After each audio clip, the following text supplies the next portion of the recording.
Madame, Monsieur, bonjour et merci infiniment à vous de nous retrouver sur Equinox Télévision. Nous sommes le mardi 11 juin 2019 et on commence ce matin par un vrai scandale. C'est sûrement le scandale de ce mois de juin. 3 milliards de francs CFA. 3 milliards de francs CFA pour un serveur qui devra assurer le traitement des salaires des fonctionnaires camerounais. 3 milliards de francs CFA pour un serveur que le groupe CFAO Technologies va livrer bientôt au Sénadi. Donc on voit que là, c'est une grave question puisqu'on voit comment l'argent du contribuable camerounais est dépensé de manière, on va le dire, dépensière pour, excusez-moi, cette répétition parce que ça montre comment nous sommes dans ce pays avec un état dépensier. 3 milliards de francs CFA pour un serveur qui va faire le traitement des salaires des fonctionnaires camerounais, alors qu'on sait très bien que tout récemment, on a acquis un serveur à la Campost et que ce serveur-là avait été acquis par un prêt remboursable et que ce serveur-là est toujours vide. Pourquoi pas avoir utilisé ce serveur-là pour assurer le traitement et sécuriser ce traitement des salaires des fonctionnaires. On a également au Cameroun des compétences qui peuvent aider à acquérir des serveurs à beaucoup moins que ça. On a par exemple Rebecca Enonchon, Africa Techi, qui peut servir d'expert pour ces questions-là. Mais 3 milliards de francs CFA, on voit très bien que ce pays continue à insister sur la voie du mapartisme, sur la voie de rétrocommission où les gens pensent qu'ils peuvent utiliser comme ils le veulent l'argent de l'État du Cameroun, le dépenser comme ils veulent. Quel serveur peut coûter 3 milliards de francs CFA? Qu'on nous dise quel est ce serveur spécial, un serveur qu'on n'a jamais vu, qui peut servir à traiter le salaire des fonctionnaires, alors qu'on sait très bien que ce serveur-là ne va servir qu'au Sénadi, quid des serveurs qui pourraient servir au trésor camerounais ou encore aux impôts, toujours qui sont, comme on le voit bien, des organisations qui sont sous la coupole du ministère des Finances au Cameroun. Donc voilà, madame, monsieur, toutes ces choses-là. On se rappelle également de Antilope, de CJPS 1, CJPS 2, tous ces mécanismes informatiques, tout ce qui concerne justement la sécurisation et l'informatisation qui pose un réel problème dans ce pays. Un serveur, on peut l'avoir. Il y a des Camerounais qui sont à Bouya, qui sont à Tchan, qui sont à Liaï, qui peuvent vous dire comment on peut trouver un serveur efficace pour sécuriser et traiter les salaires des fonctionnaires au Cameroun. Mais 3 milliards de francs, c'est pas pour un serveur. Ils ont fait très fort cette fois-ci, madame, monsieur. Bonjour et bienvenue. Comme chaque matin, l'équipe est en place. D'abord, vous, monsieur Bachou, Charles Hamel, bonjour et bienvenue. Bonjour, monsieur Eric Fopoussi-Negou. Bonjour à tous les téléspectateurs. Un bonjour particulier aux sénateurs du SDF qui demandent un gouvernement de transition pour régler la crise anglophone. Gouvernement de transition. N'est-ce pas trop osé? Dans tous les cas, attendons voir jusqu'à la fin. Voilà, le sénateur ce sénateur-là d'ailleurs, il est, donc on le voit très bien, ils ne peuvent pas d'ailleurs, on le voit les sénateurs du SDF qui ne sont pas nombreux, mais qui réussissent quand même, on le voit, quand même à apporter un impact. Souvenez-vous, l'an dernier, quand ils ont tensé ces cumulards de sénateurs qui étaient PCA et qu'il fallait qu'ils démissionnent, ils avaient réussi à faire un grand coup. Cette fois, ils ressortent avec un autre grand coup à la suite du NEC tenu à Yaoundé le week-end dernier. Au-delà du gouvernement de transition, il demande évidemment qu'on puisse libérer les prisonniers politiques qui sont actuellement dans les geôles de notre pays. Alors, monsieur Bachou Chalamel, qu'on va retrouver tout à l'heure à 10h30 pour sa colère, il faut le dire. Également sur le plateau ce matin, vous Florazé, bonjour et bienvenue. Bonjour Eric Fopoussi, merci. Bonjour à vous sur le plateau, bonjour à nos fidèles millions de téléspectateurs. Comme vous, Eric Fopoussi, j'ai également suffoqué comme nos chers internautes sur la toile à travers cette information. C'est un matériel qui coûte 3 milliards de francs CFA. Chacun est allé avec sa bonne volonté, ce qu'on pourrait faire également avec cette somme. Et à moins que ça également, on peut avoir justement, on peut reformer, on peut avoir un autre serveur, Eric Fopoussi, pour justement régulariser cette situation. Mais encore ce matin, je vous demande de faire un tour à Niala. C'est très grave. L'heure est grave, Eric Fopoussi, avec le retour des pluies. C'est terrible, c'est un vrai, je vais dire, chemin de Croix, quand il faut rallier Niala, Ndokoti pour venir même dans les zones comme Bonabéry, Akwa et autres. C'est un calvaire pour les populations de ce côté. Vraiment, je ne sais pas si c'est le bon Dieu qui m'écoute ce matin ou qui encore, il faut pousser, mais il faut faire quelque chose. Il est difficile même d'arriver à l'heure au boulot. Il est même difficile pour les femmes enceintes. Si vous avez les personnes handicapées même de rallier, il est difficile pour les populations de ce côté de rallier la ville. C'est terrible. Faites un tour là-bas, vous n'aurez plus. Nous avons dans ce pays des gens qui pensent que le Cameroun est bien gouverné et qu'on doit circuler. Il n'y a rien à faire. C'est une question politique. Les Camerounais doivent prendre le destin en main. J'ai dit ici, une fois qu'on est clairement dans une configuration de syndrome de Stockholm, ça veut dire qu'on souffre au quotidien. On voit très bien que le pays n'est pas tenu comme il le faut. On voit très bien qu'on accuse un retard considérable, mais personne ne semble comprendre ce qu'il faut faire, justement. On sort d'une élection présidentielle, personne n'a tiré les conséquences de cela. Donc, on va continuer pendant de nombreuses années à subir ce que vous dénoncez ce matin, Florazé. Oui, malheureusement, il n'y a pas seulement les routes, il y a également que les hôpitaux sont devenus des mouroirs dans ce pays et qu'on voit bien que quand vous avez à l'hôpital, et il manque des infirmiers. D'ailleurs, je regardais encore la télévision, à Tchang, vous voyez qu'on arrive avec des blessés dans un hôpital. Il n'y a pas d'infirmier pour prendre en charge ces blessés, ces personnes-là. Et même quand c'est un infirmier, il n'y a pas suffisamment de matériel médical pour prendre en charge ces personnes-là. Vous voyez, c'est une décrépitude totale, sociale, Florazé. On est en train de s'enfoncer. Nous sommes dans le gouffre. Comment, en quelle langue doit-on dire ça, Florazé? Je vous demande de vous mettre à la place des populations de ce côté, Rifopoussi. Oui. C'est vraiment triste, c'est trop triste. Mais dans le cas de la revue des réseaux sociaux, nous allons faire le tour de l'information. Il y en a tellement, justement, à se mettre sous la dent pour ce mardi. D'accord, voilà. On pense également à tous ces Camerounais. Ils sont 8 millions qui n'ont pas à manger et qui bénéficient pour quelques-uns d'entre eux du programme alimentaire mondial parce que le Cameroun, évidemment, est l'un des pays qui rassemble le plus de pauvres au monde, il faut le dire. C'est malheureux, mais c'est réel. Et il faut être patriote, il faut penser à ces personnes-là parce que être patriote, c'est aimer ses compatriotes, c'est les aimer, et les aimer, c'est de pouvoir aimer les gens. Aimer les gens, c'est de penser à ce qu'ils peuvent manger au quotidien et à leur bien-être au final. Également sur le plateau ce matin, Bobok Bengad, bonjour et bienvenue. Bonjour Monsieur Foposi Negou, bonjour à vous chers téléspectateurs. Le tribunal criminel spécial de Yaoundé connaît depuis 2 mois un dossier assez spécial. 3 militaires de la compagnie de la garde présidentielle, ce qu'on appelle GP, se sont offerts 64 millions de francs CFA de manière frauduleuse. D'où est venu l'entourloupe? Ça commence par où?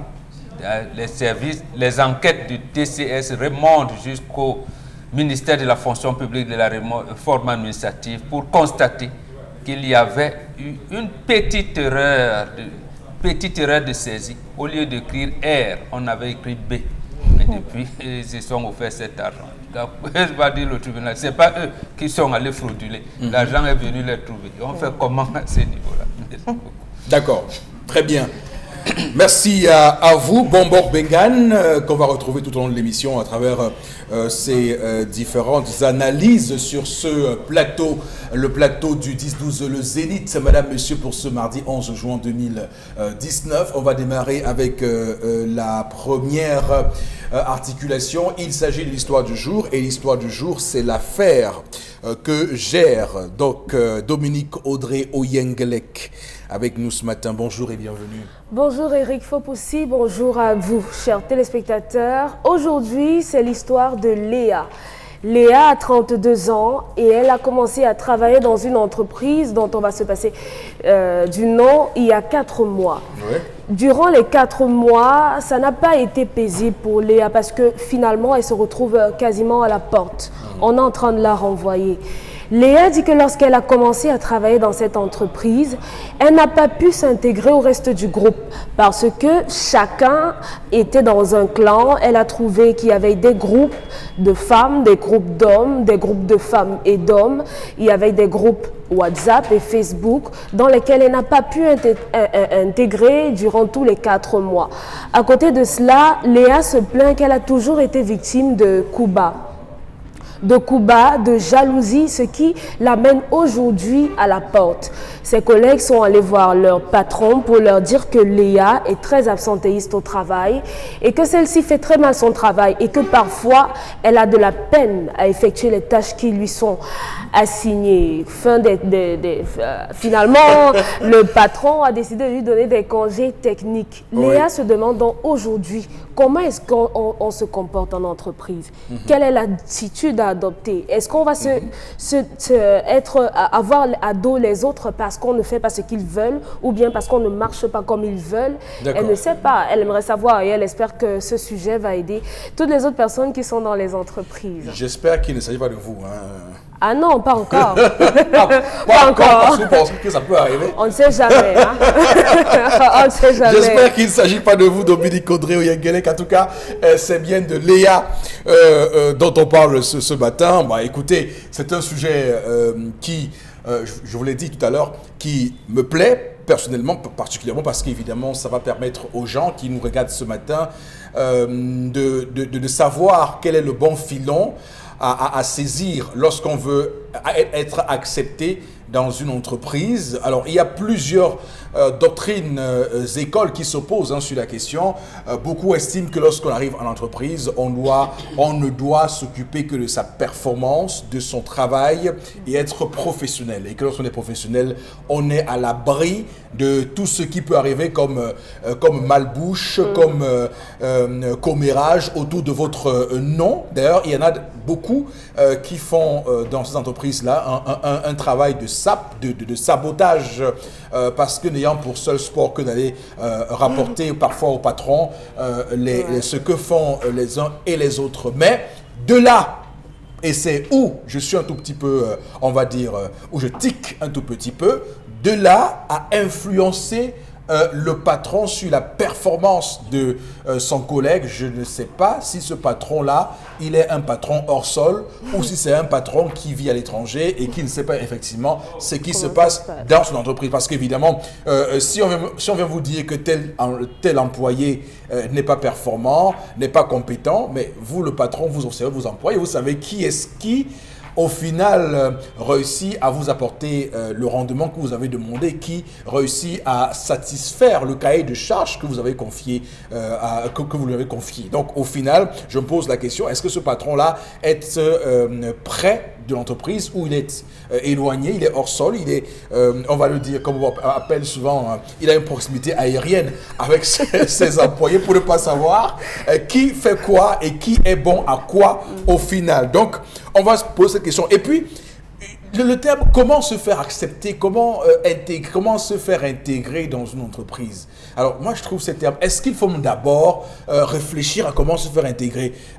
C'est une question qu'il faut se poser. Et là, je poserai la question aux puristes qui sont sur ce plateau et qui répondront. Alors, il y a aussi quelque chose qui est malheureux dans nos entreprises. Les clans qui se forment.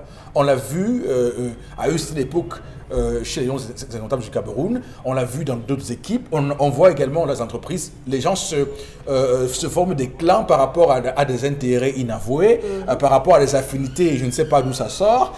Donc il faut voir comment on peut faire en sorte que les gens puissent, dans un cadre professionnel, faire la part des choses et savoir qu'ils ont un minimum de sympathie avec leurs collègues pour qu'au moins le travail, la tâche qui les incombe tous et chacun puisse être bien faite. Alors, je commence par vous ce matin, Chalamel Batchou. Vous êtes un puriste.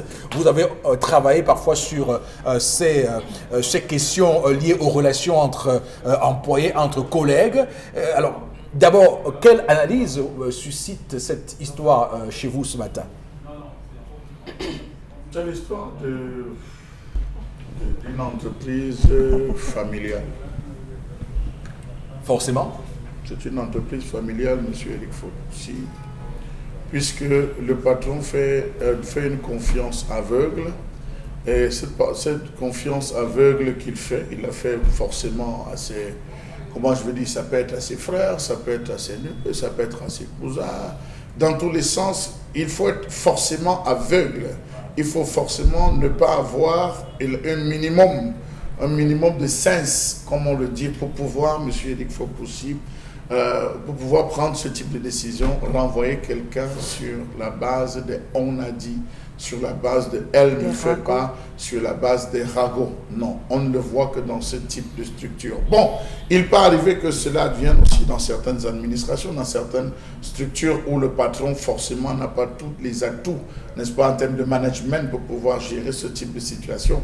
Donc il se retrouve coincé, il est obligé de fonctionner avec les ragots, espérant que c'est les ragots qui feront vivre et qui peut-être permettent à l'entreprise de le faire. Donc ça, c'est un patron déjà qui veut voir son entreprise couler, c'est un patron qui n'a aucune vision pour le futur, donc il ne s'arrête là. Donc, moi, je pense, M. Eric Fopoussi, qu'elle aussi, s'étant rendu compte que c'était des ragots, qu'est-ce qu'elle a utilisé pour sa défense? Il fallait bien qu'elle utilise quelque chose pour sa défense. Elle s'est défendue comment? On a dit ci, on a dit ça. Forcément, elle a eu des demandes d'explication où elle était forcée à pouvoir s'expliquer sur X ou Y sujet. Est-ce qu'elle s'est expliquée? A-t-elle pris la peine de s'excuser ou cette en était là en pays? Bon, ça dépend, M. Est-ce qu'il faut appartenir à un clan parfois pour faire long feu dans certaines entreprises? Oui. On voit très bien, moi par exemple, je n'ai jamais imaginé que je dois faire partie d'un clan spécial pour une entreprise. Moi, quand je travaille quelque part, je fais en sorte de ne m'occuper que de la tâche qui m'est confiée et le reste m'importe peu. Est-ce qu'il n'y a pas également cette naïveté chez certaines personnes de penser que c'est en allant sous la coupole d'un certain clan que l'on a son chèque pour faire long feu dans une entreprise? Monsieur Eric Fopoussi, c'est les plus faibles qui ont besoin de clan. C'est les plus faibles qui ont besoin d'un clan. Le clan, ça peut être pour plaire au patron.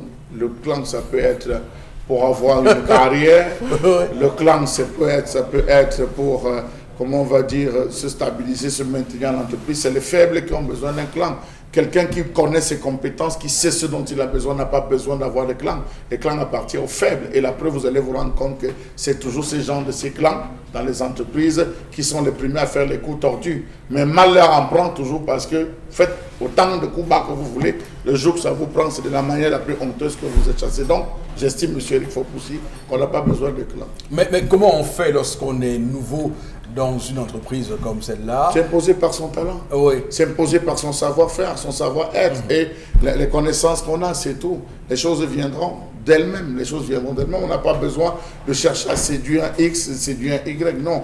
On a besoin de séduire par son travail. Vous avez été recruté pour quelque chose, ça devrait être votre père, votre mère, votre frère, votre soeur. Vous vous limitez là, le reste, vous ne vous intéressez plus. Mais est-ce que vous ne rendez pas compte, Chalamel, parce que j'insiste sur vous ce matin, hein, j'insiste beaucoup sur vous ce matin, est-ce que vous ne trouvez pas qu'il y a quand même des gens qui ne sont pas très ouverts, des anciens, quand ils voient venir un tout jeune, un tout nouveau, parfois ils font de la rétention d'informations, quitte à laisser celui-là se planter, comme on dit, de manière triviale. C'est-à-dire qu'il y a quand même une obligation de la part des anciens d'accompagner celui qui vient d'arriver, de lui montrer les rouages de l'entreprise, les habitudes, les traditions. Vous pouvez arriver, vous êtes très compétent, mais il suffit peut-être de deux, trois choses, deux, trois codes en interne que vous ne maîtrisez pas pour vous planter complètement, hein.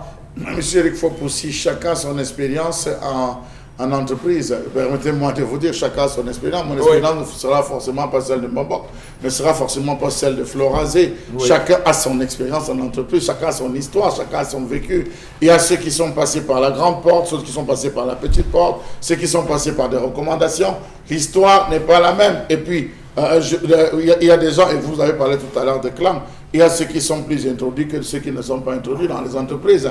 Alors, toute personne qui arrive, ça dépend. On a vu des entreprises, c'est l'expérience qui parfois, et je peux comprendre les anciens, c'est l'expérience qui peut pousser certaines les expériences vécues par le passé. C'est-à-dire, on amène quelqu'un, il y a quelqu'un qui rentre dans une entreprise, on vous greffe cette personne en disant vous travaillez avec cette personne. L'objectif recherché, c'est que cette personne vous remplace. Alors, vous avez l'impression qu'en travaillant avec cette personne, vous la menez à votre niveau, vous lui dites voilà, des rouages, vous lui montrez un peu votre savoir-faire, votre façon de faire. Et puis bon, un beau matin, c'est avec cette personne qui vous remplace. C'est avec l'amertume, la colère que vous portez. Parfois, ça, on la digère véritablement pas. Les gens l'ont tellement rencontré dans des structures qu'aujourd'hui, c'est devenu à ceci que si tu arrives, ça suppose que tu es compétent. compétent, alors fais preuve de tes compétences, là on te met. Donc c'est un peu ça, monsieur Eric Fo-Poussi. D'accord, très c'est bien. à tort, c'est mal pensé, mais c'est la réalité. On est dans des entreprises capitalistes. Il faut faire le chiffre, monsieur Eric Fo-Poussi. Absolument. Et lorsque Il faut faire vous n'êtes le plus chiffre. capable de donner le meilleur, on a besoin de quelqu'un d'autre pour vous remplacer. Oui. Alors, Boro Begane, sur les plaintes de cette jeune sœur, elle a 32 ans, je pense. 32 ans, oui. Qu'est-ce que vous dites?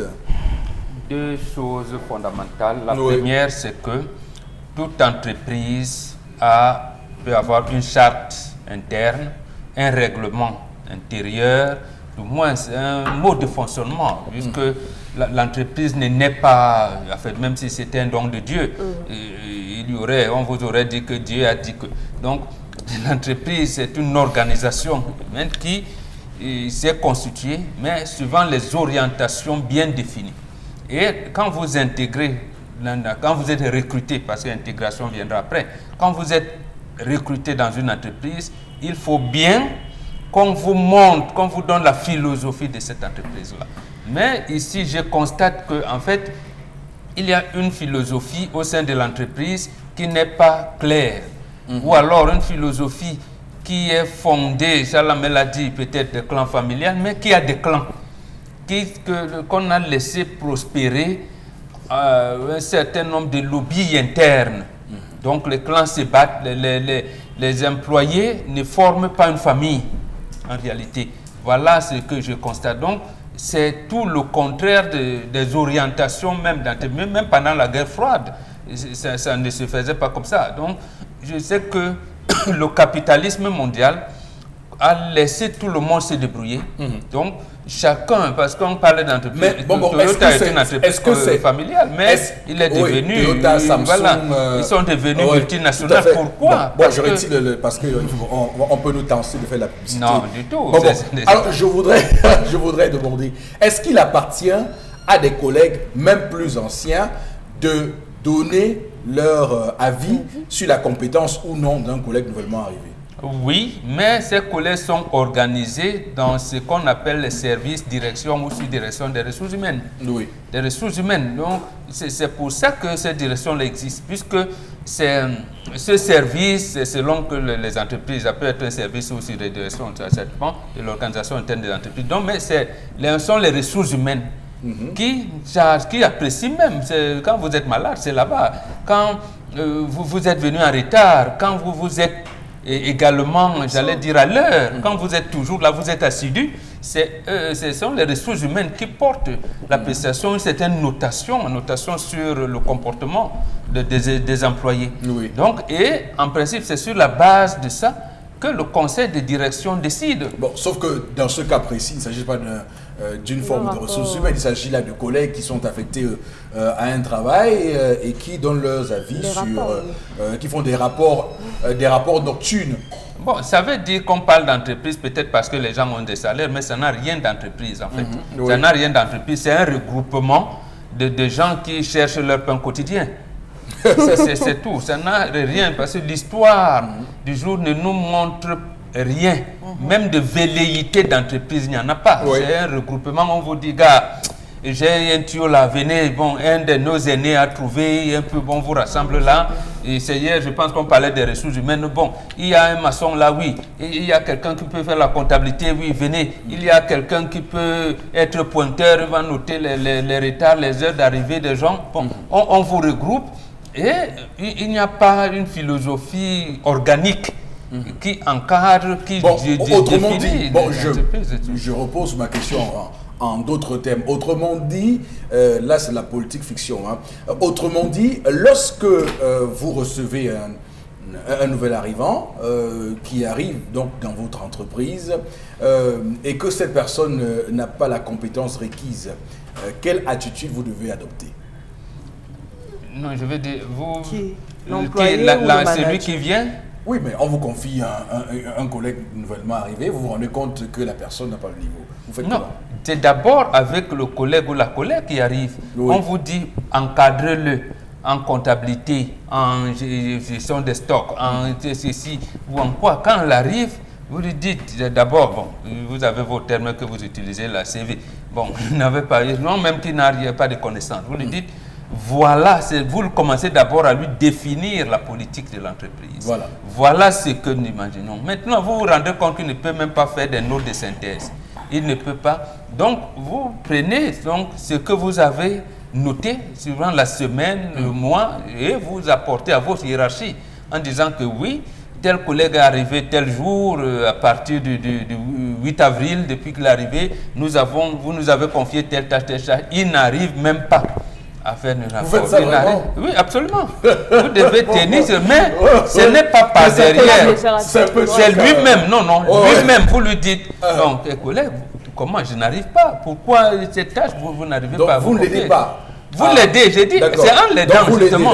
Vous l'aidez et vous lui dites que en fait, vous trouvez qu'il n'est pas, il a encore beaucoup à faire. Il a encore beaucoup à apprendre. Et puisqu'on vous demande une annotation à son sujet, vous n'allez pas biaiser. Mais vous ne faites pas dans son dos. Je veux dire, cette nouvelle recrue doit savoir que le rapport qu'on va apporter au conseil de direction, ce sera que je ne suis pas apte. D'accord. Et elle saura que je ne suis pas apte sur telle chose. Donc, c'est tout. Mais ce qu'on conseille, c'est de ne pas proposer une sanction.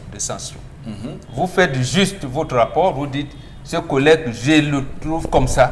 C'est tout. Mais on vous dit, mettez la vie, doit-on maintenir? Tu dis, je le trouve comme ça. Doit-on maintenir? Doit-on maintenir ou chasser? Non. Vous dites oui. Vous vous abstenez. Vous vous abstenez ou vous dites oui? Non, moi je m'abstiens.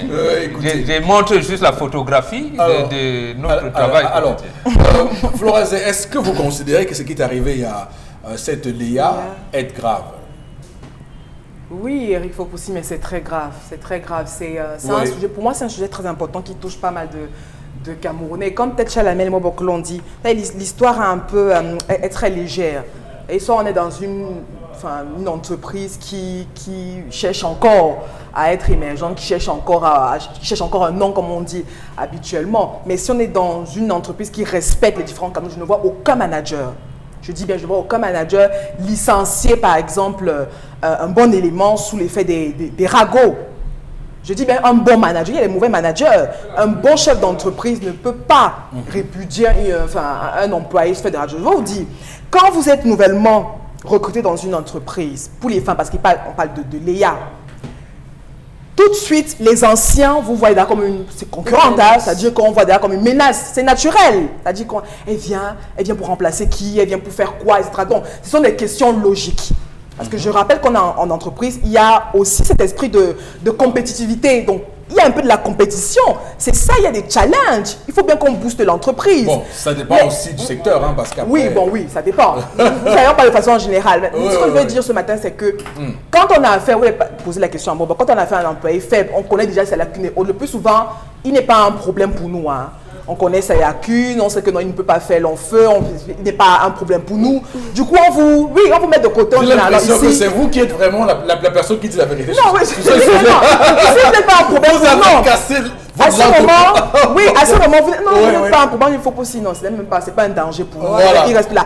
Quand vous êtes quelqu'un de compétent, je dis bien de compétent, à ce moment-là, vous faites peur aux autres. Parce que le patron peut juger que non, il faut pousser cet mois et tout, donc il peut être à un moment donné, oui, à moins de 3 mois, 4 mois, on a vu.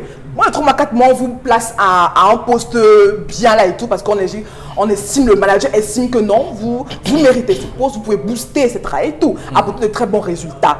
Donc, il y a de la peur quand on a une nouvelle recrue dans l'entreprise et qui est compétente.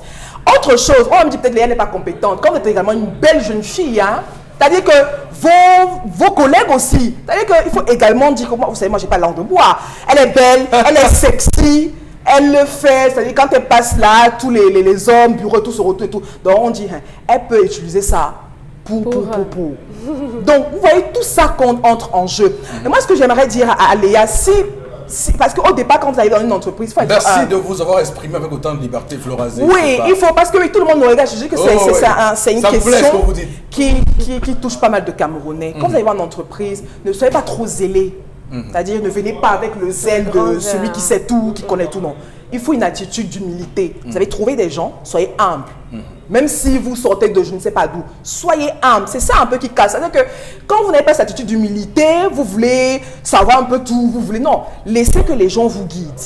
Laissez, vous êtes d'arriver ici, on fait comment ici? Même si vous connaissez, on fait comment ici? Comment ça se passe? Je fais comment? Et tout. Laissez les gens vous guider. Et c'est ça en fait qui bloque. Est-ce que Léa est venue? Sauf que Léa a fait ça... Bon, peut-être. Bon, c'est elle qui dit. Est-ce qu'elle est venue avec ce zèle? Bon, non, est-ce qu'elle est venue avec ce zèle? Si elle est venue avec ce zèle, ça commence déjà à tout casser. Le plus souvent, on se donne 100 jours dans une entreprise. 100 jours, c'est pour observer. Vous parlez peu, vous écoutez beaucoup. Vous n'entrez pas, les gens viennent vous dire, Charles, comme tu es arrivé, tel là est comme ça, fais comme ça, entre ici, fais... Non. Vous observez, vous écoutez tout le monde, mais vous observez. Le moment où vous entrez déjà dans une entreprise en vous disant que non, il faut que j'intègre tel clan, c'est là où ça crée problème. Qui vous a dit qu'il y avait des clans dans cette entreprise? Mais quand vous arrivez, tout de suite, vous voulez déjà créer, vous demandez, mais il y a des clans, je fais comment pour me faire accepter? Non! Faites comment pour m'accepter, comment? Non, vous allez vous faire accepter par votre travail et par votre humilité. Moi, je dis toujours, je me donne 100 jours. J'observe, et puis, quand j'ai mes marques, je forme mes marques, le tour est joué. On n'est pas parfait, il faut pousser. Mais c'est ça l'ambiguïté qu'il y a dans les différentes entreprises. Maintenant, à l'entreprise familiale, il y aura toujours des problèmes. On a vu des gens quitter des entreprises parce que, bon, ils sont allés, on a dit que non, mon collègue à côté là veut me tuer. Etc. Ça va toujours exister. Mais je crois qu'il faut se remettre en question. Léa doit se remettre en question dans cette histoire. Donc, c'est sa faute, vous voulez dire? Non, je dis, elle doit se remettre en question. Je ne dis pas que totalement, je dis dans cette entreprise, il y a des injustices aussi dans les entreprises. Ça existe. Mais premièrement, Léa, je ne la connais pas. On a eu une histoire comme ça, mais est-ce qu'elle elle-même, je vais dire au fond, ne devrait pas se remettre en question? 4 mois après, vous êtes viré. Bon, je me dis qu'il y a d'autres choses pas très nettes aussi. Comme quoi? Non, parce que vous savez, Eric Fopoussi. Comme quoi? Non, vous savez, Eric Fopoussi. Honnêtement, non. Surtout, je ne sais pas si Léa a déjà travaillé ailleurs. Si elle a travaillé ailleurs, le plus souvent, ce qu'on on ne dit pas souvent, parce que quand vous arrivez en entreprise, ce qu'il ne faut pas faire, c'est de comparer votre, la nouvelle entreprise dans laquelle vous travail à l'ancien. D'accord. Tout de suite, vous commencez à comparer, vraiment ici, pourquoi il n'y a pas ça. Non, mais c'est que là, pourtant hier, j'étais comme ça et tout, c'est tout. Je veux dire que c'est le comportement de la personne. Elle n'est dans aucun clan. Donc, oui, mais elle a voulu intégrer, elle a posé des questions. Moi, je dis, je vais aller jusqu'au fond. Est-ce qu'à un moment donné, aucun clan. Est-ce qu'à un moment donné, elle a voulu intégrer un certain clan et là, ça s'est bloqué? Vous dites non, mais moi, je m'en tiens à l'histoire du jour et je vais un peu creuser au fond. Moi, ça me fait mal qu'après 4 mois, Léa, qui est une jeune fille qui a voulu s'insérer, aujourd'hui se retrouve sans emploi. Non, elle n'est mais pas également, c'est un congé technique. Bon, On peut la rappeler. Vous savez comment ça se passe. Personne n'est indispensable. On vous dit congé technique, c'est la porte. Hein? Ça, c'est un thème, mais on sait dire que c'est la porte. C'est un congé technique, Flora, c'est la plus loin que ça. Oui. Alors, sincèrement, moi, je pose la question parce qu'évidemment, je ne vous ai pas entendu sur une autre question, d'ailleurs, sur la fiabilité, sa compétence. Vous avez parlé de tout sauf la compétence. Oui. Non, justement, j'ai dit... Là, maintenant, les gens trouvent qu'elle n'est pas compétente, en réalité. Non, mais vous savez, elle fait donc quoi exactement? Est-ce que ça appartient aux collègues de déterminer qui est compétent, qui n'est pas? Sauf que ce n'est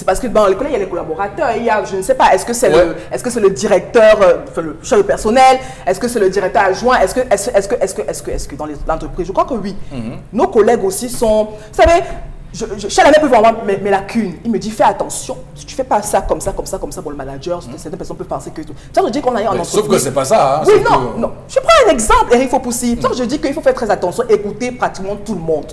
Est-ce que justement, il n'y a pas une faiblesse en elle? Et tous ces entreprises, je veux dire, ses collègues, se sont basés sur ces faiblesses pour les parce que justement, on a peur de ce qu'il y a au fond d'elle. Merci de vous être exprimé sans langue de bois. Je tiens à rappeler que vous avez parlé de ces femmes, jeunes femmes qui arrivent nouvellement dans une entreprise et qu'on considère parfois comme des proies. Non, vous savez, ça existe. J'ai vu des femmes comme ça qui se sont plaintes de ce que lorsqu'elles ont été recrutées en entreprise, elles ont été les collègues, surtout les hommes,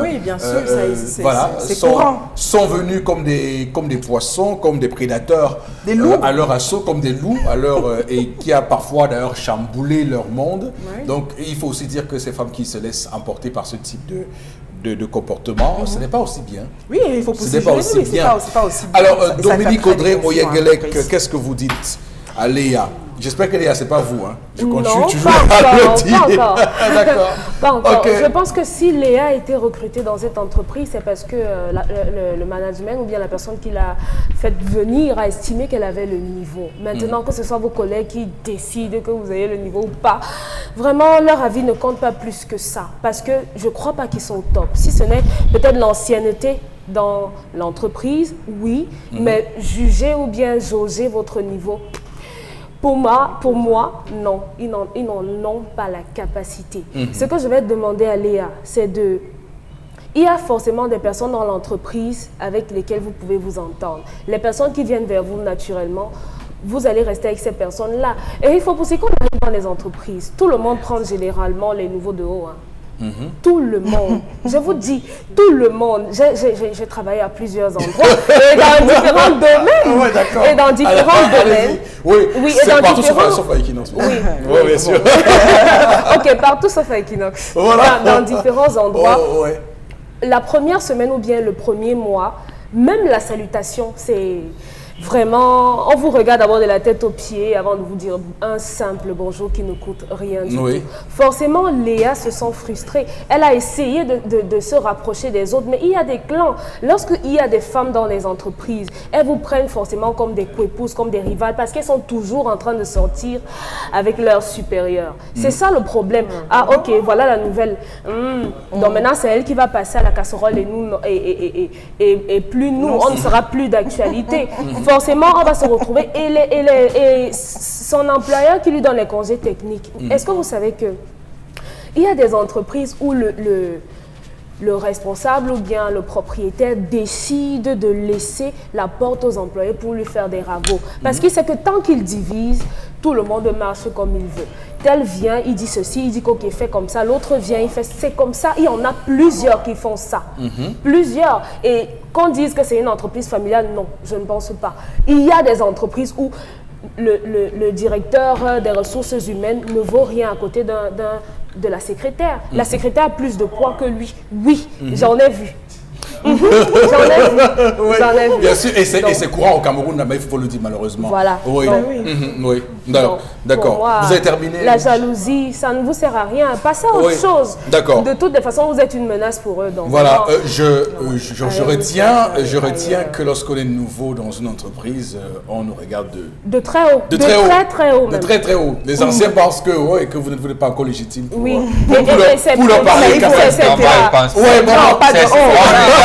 C'est une curiosité. C'est la curiosité, mais ce n'est pas un mépris. C'est Ce le- n'est pas le dédain. Ce n'est Non, pas. pour la plupart, hein, c'est le dédain. C'est le... Sérieusement, il y a beaucoup Vous de l'avez dédain dit, vous là-dedans. l'entreprise, donc vous n'avez pas. Alors, j'ai deux personnes qui veulent parler.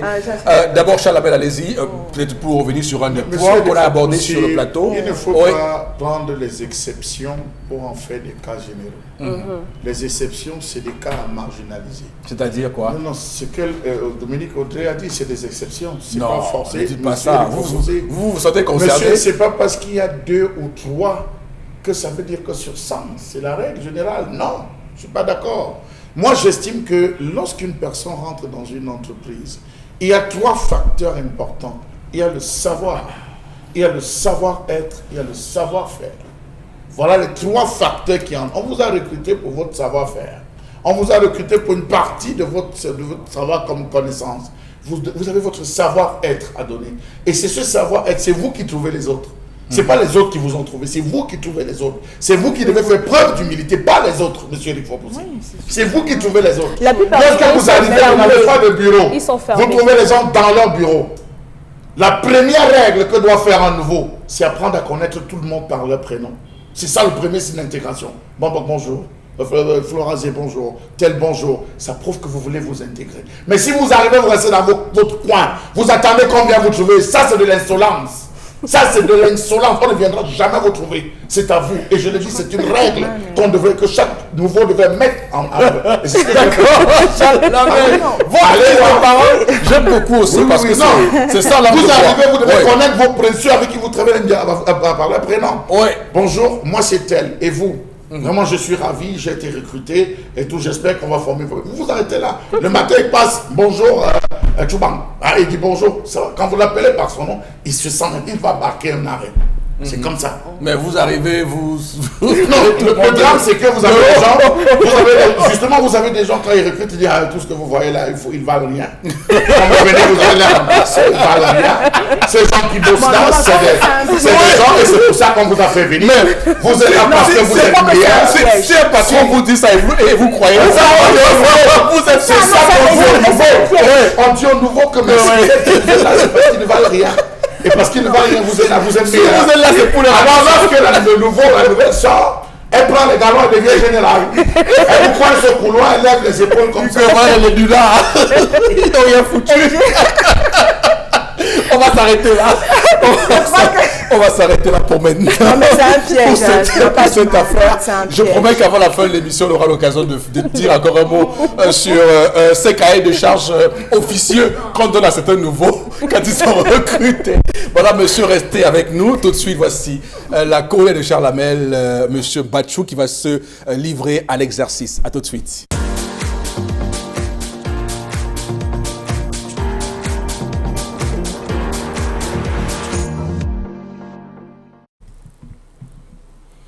Je m'interroge ce jour sur la question du souvenir, sur la question de la conservation, sur la question de la protection et sur la question des archives nationales.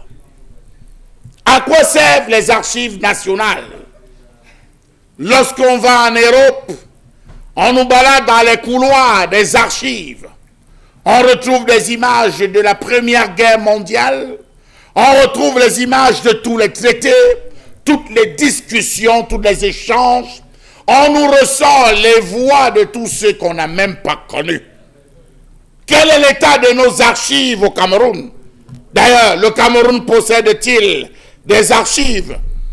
En quoi consiste le travail de ceux qui occupent les bureaux des archives nationales? Comment comprendre qu'insectes, moisissures et poussières détruisent l'histoire du Cameroun? Nous sommes à Boya. Voilà les images des archives de Boya. Voilà comment sont conservés les documents de l'histoire du Cameroun à Boya. Entassés, prêts à être rongés par un éventuel cafard ou alors une souris de passage. Comment comprendre qu'il faut beaucoup de vigilance à toute personne en quête du bâtiment abritant les archives nationales du Cameroun, parce que situé juste en face des flamboyants bâtiments de la coopération française, où une vieille bâtisse coloniale porte avec prétention une pancarte délavée sur laquelle on peut lire « Archives nationales du Cameroun ».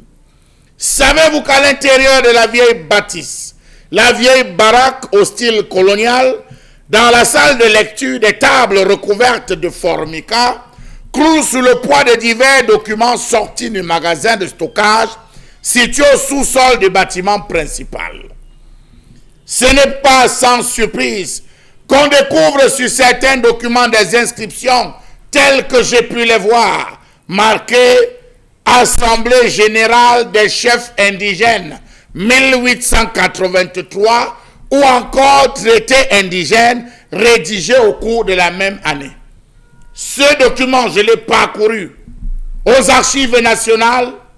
Sur 400 et poussières de pages, ce document, il lui reste peut-être 100 parce que déchiré, c'est seul le sommaire qui vous renseigne sur le nombre de pages.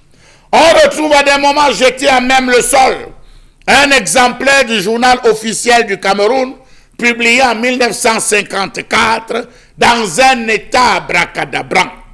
Comment comprendre que les archives nationales n'aient reçu les derniers documents qu'en 1984, date du putsch manqué? C'est ce jour qu'on a reçu les tout derniers éléments, les tout derniers documents aux archives nationales, et que ce n'est qu'en 2008 que les documents du Trésor public ont été versés aux archives nationales. D'ailleurs, on est allé jusqu'à créer des archives désormais dans des ministères, comme si chaque ministère avait un représentant des archives nationales. D'ailleurs, savez-vous que la plupart des documents sont encore contenus dans les ministères et autres institutions publiques? Sont-ils des dossiers classés? Posez-moi la question. Comment comprendre que l'actuel personnel des archives nationales soit vieillissant? Que ces services soient toujours excentriques par rapport aux services centraux, soit au 8e étage, soit au sous-sol, soit enfin dans un bâtiment annexe, plus ou moins loin du reste. Leurs équipements, quand il existe, ne permettent que le rangement. Les salles des archives, faites le tour. Lorsque ce n'est pas le long des couloirs des ministères, pour les conservations des ministères, aux archives nationales, c'est des box en bois blanc. Savez-vous que le gros de la mémoire nationale n'est pas aux archives nationales? Il faut tout ramener aux archives.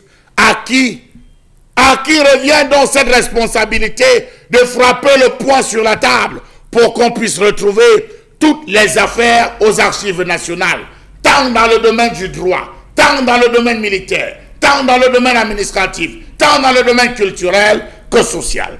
Comment comprendre que de nombreux ouvrages rédigés en allemand, contenant quelques trésors, n'attendent qu'un valeureux traducteur pour les rendre intéressants aux yeux du public? Beaucoup de livres sont là-bas, en allemand, non traduits, n'ayant même plus la possibilité d'être parcourus parce que la vieillesse, la mauvaise conservation a altéré la qualité de l'encre maculée.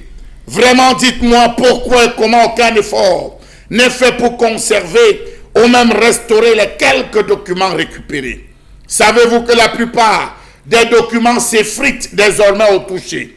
Savez-vous que les magasins, n'étant pas équipés pour la conservation des documents, sont attaqués par les mites, la moisissure et les changements de température constants qui affectent la cellulose avec laquelle est fait le papier? Aux archives nationales, c'est la catastrophe. Savez-vous que la porte du magasin s'ouvre en effet sur un véritable tas, fratras de vieux documents, pourtant historiques, qui jonchent le sol dans un lieu où l'on prétend conserver pour la postérité les actes majeurs de la vie de la nation?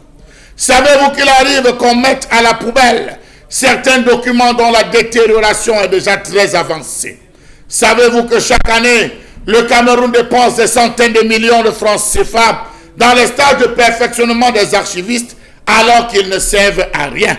Savez-vous que le peu d'intérêt que l'administration publique accorde aux archives nationales va à très court terme plonger la nation camerounaise dans l'amnésie totale si elle ne l'est déjà?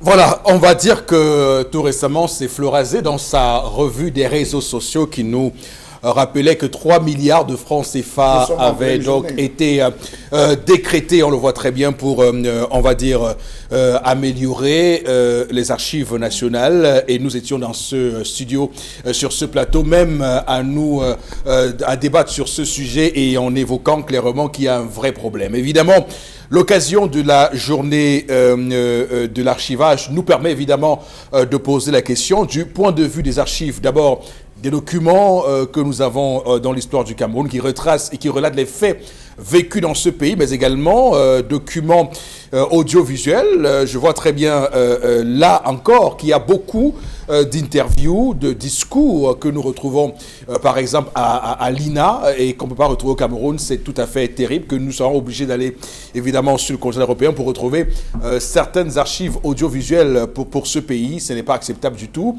Et on voit également qu'il y avait pour nous aussi la question de l'informatisation pour faire en sorte qu'on puisse, au-delà des documents papier, qu'on puisse avoir de l'informatique dans cela. Et c'était évidemment l'une des questions qui avait sous-tendu, souvenez-vous, l'incendie qui avait été déclaré à l'Assemblée nationale. On avait regretté que des documents soient partis en fumée. Bon, Robin Gagne, je commence par vous. Quelle est votre lecture? La désolation. Oui. Je me rappelle encore, en 2007, lorsque ce Jean-Jacques Ekindi est élu député à l'Assemblée nationale, sa première sortie à l'émission Dimanche Midi de nos confrères, il avait dit quelque chose de terrible qui restera gravé dans ma mémoire. Il a dit à cette interview que l'Assemblée nationale, c'est une institution sans histoire. C'est-à-dire, ou alors l'histoire de l'Assemblée nationale du Cameroun semble avoir commencé avec le renouveau. Donc, on ne pouvait pas y trouver même des images des anciens présidents des assemblées nationales. Et apparemment, on a corrigé, on a commencé à donner des salles, et Daniel Kemajou, bon, tout ça. Donc, en fait, vous voyez dans quelle nation, moi, ça c'est le résumé de ce que Charles Hamel dénonce aujourd'hui. C'est-à-dire, on veut enlever dans nous notre âme. Lorsqu'un peuple n'a pas d'âme, c'est un peuple qui ne vit pas. Et quand on vous enlève votre âme, vous ne vivez plus, vous n'existez plus. Vous êtes une silhouette, simplement. Donc, les Camerounais, nous sommes des silhouettes. Nous pensons vivre et nous n'allons pas passer. Donc, en fait, on nous a plongé dans l'amnésie totale. Dans l'amnésie totale. Oui. Je ne sais où. On était quoi hier? Qu'est-ce qu'on est aujourd'hui? Qui sommes-nous? Qui sommes-nous aujourd'hui? Oui. Et demain, qui serons-nous? Tout ça, c'est effacé complètement.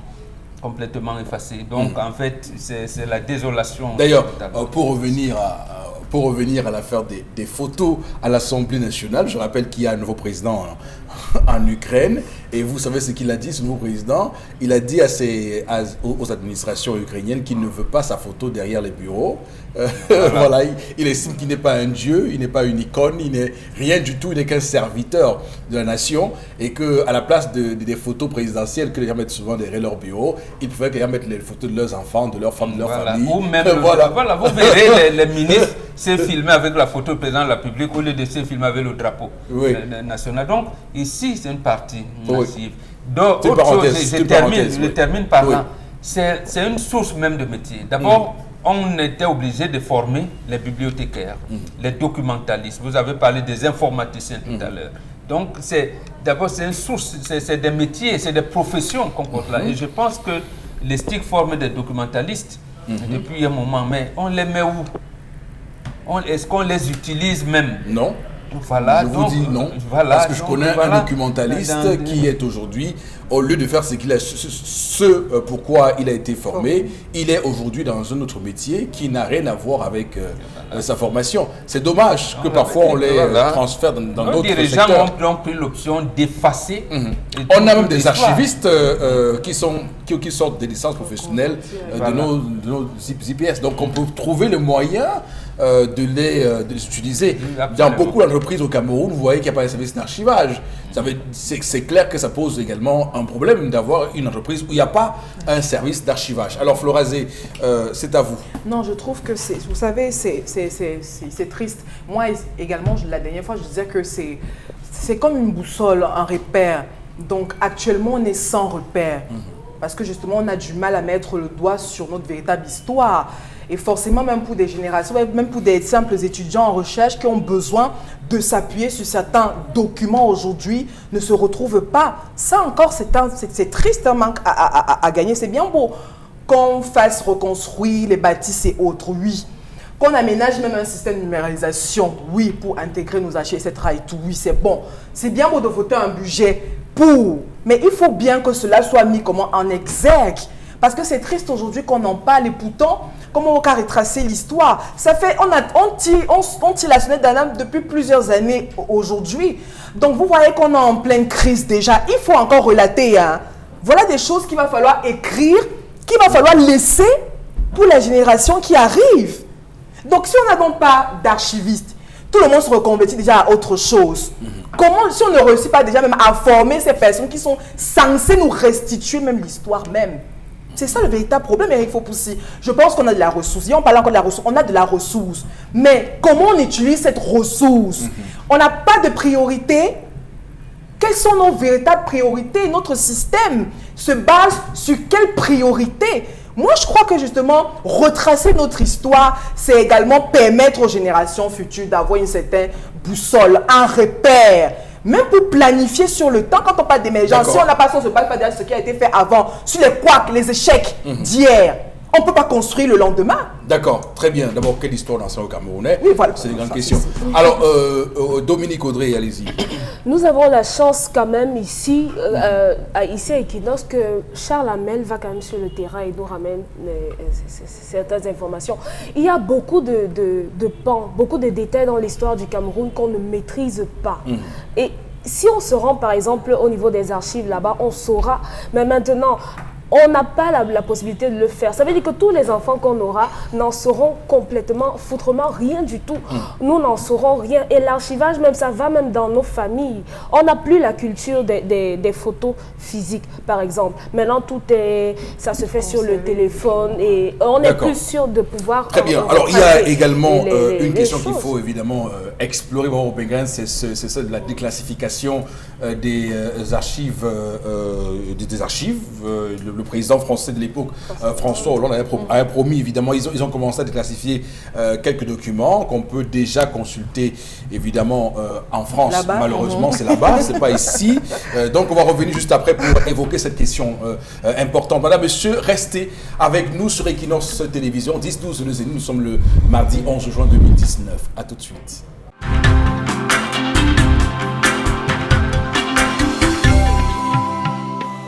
Cette deuxième partie de ce programme 10-12 le Zénith, nous sommes le mardi 11 juin 2019 et nous sommes une journée spéciale puisque c'est nos jeunes enfants qui ont entamé dès ce matin les épreuves de CEP, mais également comment on appelle encore ça? Mon cerveau, le First Living Certificate, voilà, merci. Bon, regarde, vous l'avez aussi oublié, vous aussi. Voilà. Et puis, il y a également une information importante à signaler pour ceux qui nous regardent ce matin. Nous sommes évidemment un jour spécial dans ce pays, 11 juin. Donc, on pense à toutes ces personnes qui, aujourd'hui, subissent des tortures physiques et morales du fait de leurs opinions politiques. Alors, on va démarrer cette deuxième partie avec quelques messages, Florazé, envoyés par les soins de nos téléspectateurs. Allez-y. Oui. Bobby a Ndokoti réagi dans ce pays où on alors, a des choses... Alors, je rappelle que pour cette partie, je vous en prie, pour cette partie de l'émission, on va, puisque en première partie, on n'a pas lu de message, donc on pourra faire évidemment un rattrapage. Oui. Alors, mais je continue avec celui de Bobby qui réagit par rapport à la colère de Charles Hamel. Alors, il dit que dans les pays où on a des choses à cacher, où on n'assume pas son passé, où il faut tout rejeter sur l'Occident et nier ses propres responsabilités historiques, on ne s'occupe pas des archives, nous dit-il. Autre réaction par rapport à l'histoire du jour. Je pense que c'est pas la fille le problème. Elle doit être une très belle femme. Autre réaction ce matin. C'est une entreprise de famille dont le manager est à l'image de l'entreprise. Alors sinon, comment comprendre qu'on recrute et 4 mois après, on procède au chômage technique? Cette entreprise est gérée comme un salon de coiffure ou un atelier de couture. Comme une épicerie, autant nous le dire tout de suite. Comme une épicerie. Allez-y, Florazé. Oui. Quand vous considérez, Zaid de Bouna qui réagit, quand on vous considère comme une proie, cela peut être dû à plusieurs faits. Par exemple, si vous êtes le chouchou du manager ou encore si vous ne faites pas preuve d'humilité. Et là, vous aurez les clans qui se formeront contre vous. Quoi que vous fassiez, les gens auront toujours à dire sur vous. Alors, j'aime beaucoup ce message parce que ce message permet aussi quand même à nous autres de nous adresser à certaines personnes qui peuvent être considérées comme des personnes qui n'ont pas la robustesse d'esprit pour supporter certaines pressions. Vous devez être robuste.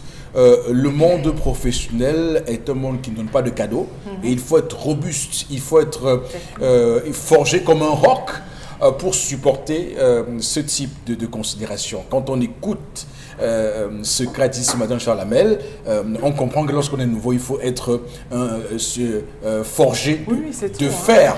Parce que vous devez savoir que quand vous arrivez, les gens soit se moquent de vous, ne veulent pas entendre parler de vous, soit c'est que vous arrivez comme le dit Florazé comme une menace, ou soit vous n'êtes rien du tout. Donc, voilà. Donc il faut savoir persévérer, et même si vous n'avez pas la confiance nécessaire, il faut garder la tête haute parce que ça peut changer.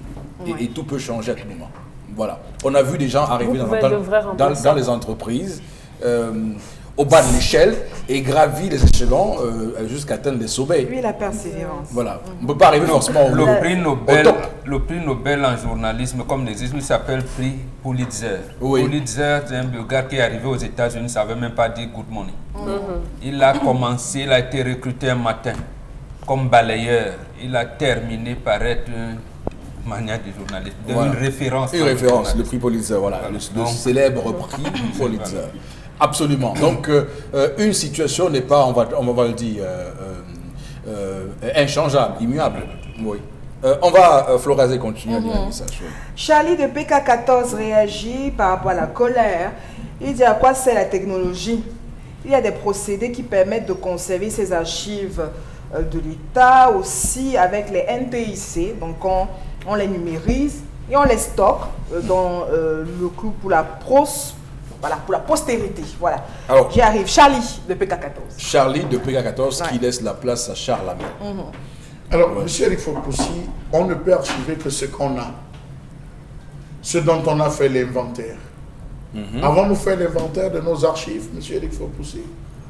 Alors, si je vous posais la question de savoir à quand remontait le premier cas de traitement moderne du paludisme, est-ce que vous êtes sûr que dans les archives, dans le secteur de la santé, vous aurez accès à tous ces documents? Si on vous demandait les différents cas qui ont été jugés en termes au niveau de nos tribunaux pendant les 20 premières années, il faut avoir tous ces dossiers. Est-ce qu'on peut les avoir, M. Eric Fopoussi? On archive tout. Une nation qui ne veut pas mourir doit tout archiver. Doit tout archiver et tout conserver. Comment comprendre, M. Eric Fopoussi, que l'histoire de la colonisation de l'Afrique, du Cameroun notamment, toute une partie de l'histoire est encore contenue en Allemagne, dans les bibliothèques en Allemagne, dans les archives allemandes. Comment comprendre, si vous voulez connaître toute la période française au Cameroun, vous êtes obligé d'aller à Nantes, en France. C'est à Nantes, en France, que vous devez aller consulter des documents qui parlent de vous. Non mais arrêtons un peu ça. C'est leur regard aussi. Arrêtons un peu ça. De quel regard parlez-vous? De quel regard parlez-vous, M. Eric Fopoussi, lorsque vous êtes censé connaître votre histoire? Oui, c'est leur regard aussi. Attention, il ne faut pas se laisser borner par ce qu'eux, ils ont raconté de nous. Non, mais je dis, il faut donc commencer par consulter afin de rétablir la vérité. Mais nous n'avons pas accès à notre histoire. Nous ne maîtrisons pas même la politique urbaine, M. Eric Fopoussi. La politique urbaine, quels étaient les différents plans urbains, la politique urbaine mise en place en 1887, que ce soit par les Français, que ce soit par les Allemands, que ce soit, on va dire même par les Camerounais, quelle était la politique mise supérieure? On peut le savoir. On va dire non, on va vous prendre comme repère, années 80. On va vous prendre comme repère, années 70. Et c'est pour ceux même qui ont vécu cette période. C'est pour quelques documents et pas ce qu'on peut attraper par-ci, par-là. Ouais. Le reste, allez vous chercher sur Internet. Il n'y a pas de promotion. Nous sommes en pleine semaine de la célébration des archives nationales, M. Fopoussi. Ça intéresse qui? Quels sont les Camerounais qui sont intéressés par la question des archives?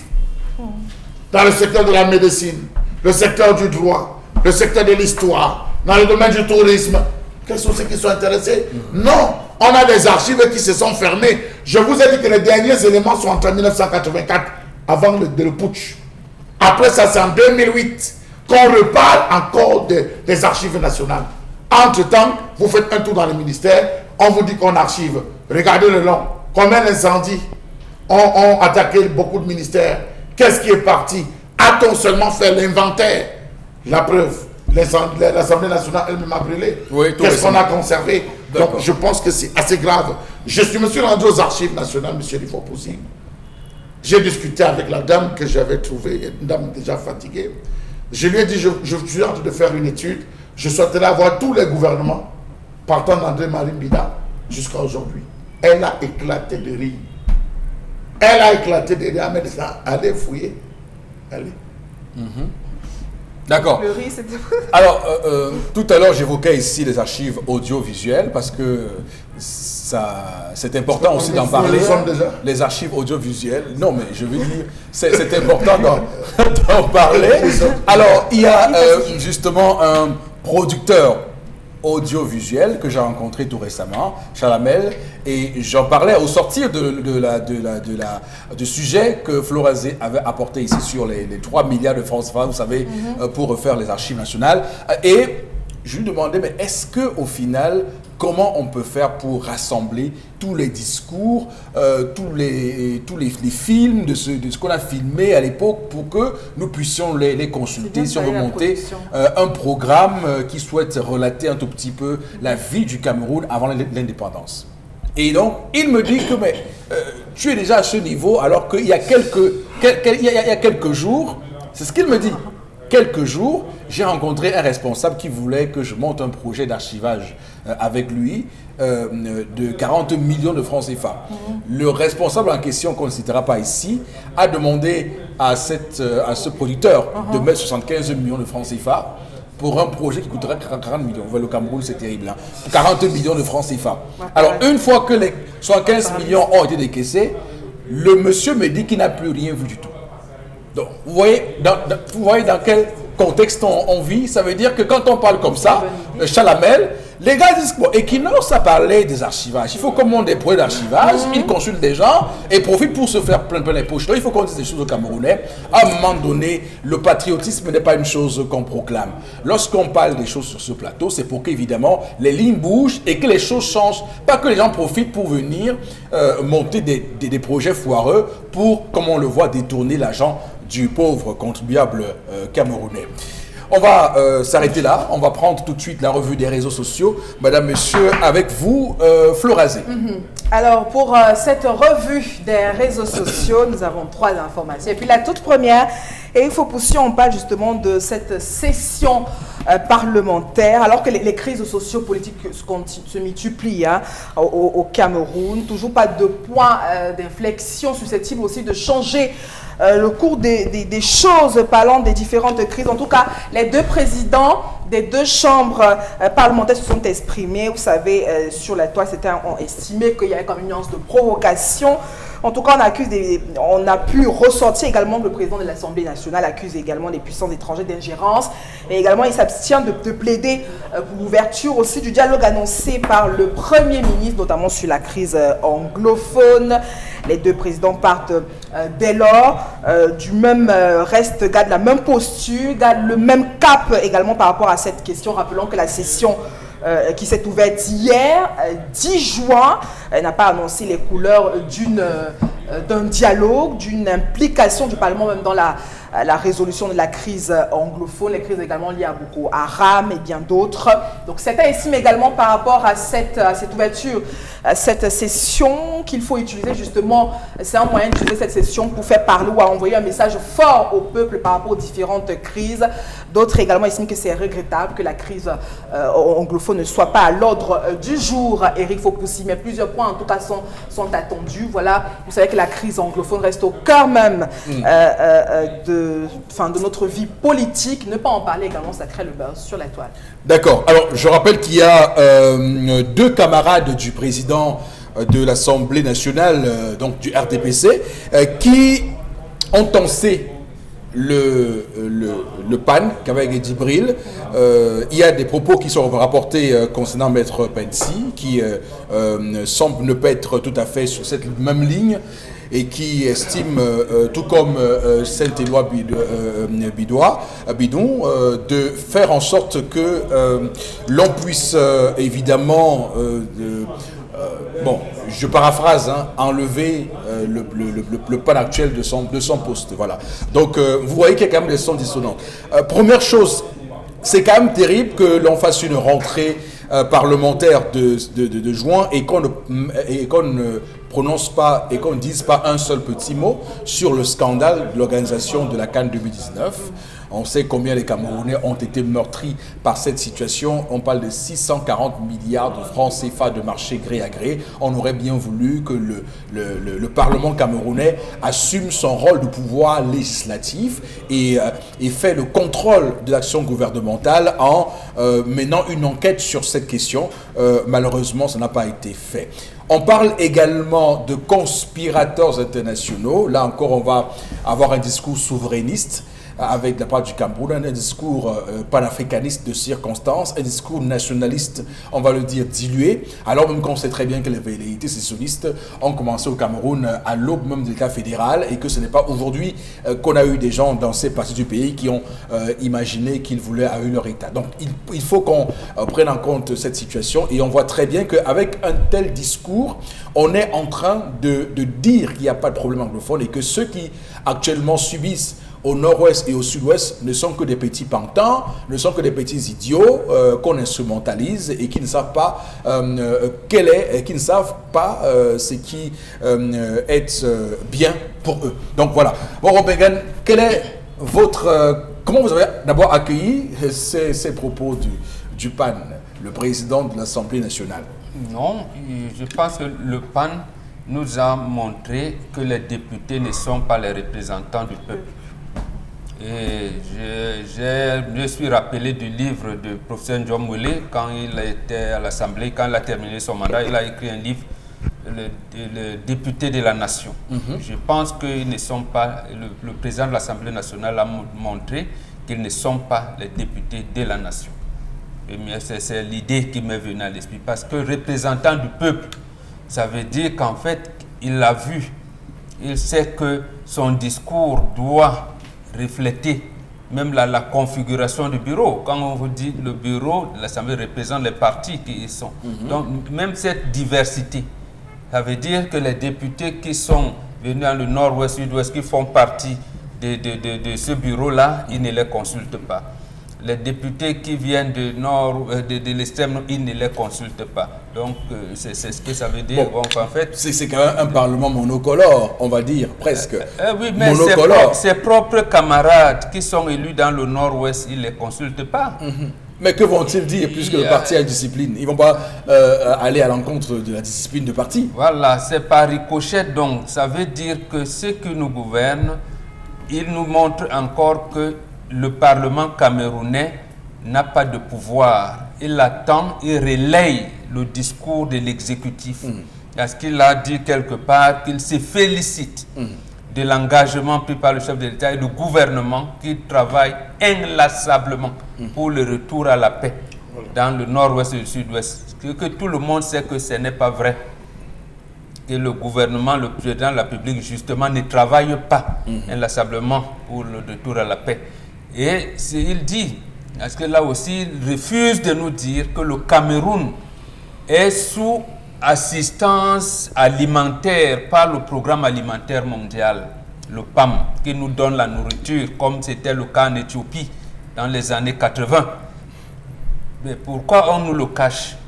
On est déjà à ce niveau-là? Je vous dis oui, depuis au moins 18 mois, le Cameroun est sous assistance alimentaire. Je dis bien alimentaire. Vous allez irriter des gens, hein? Vous allez irriter des gens? Oui.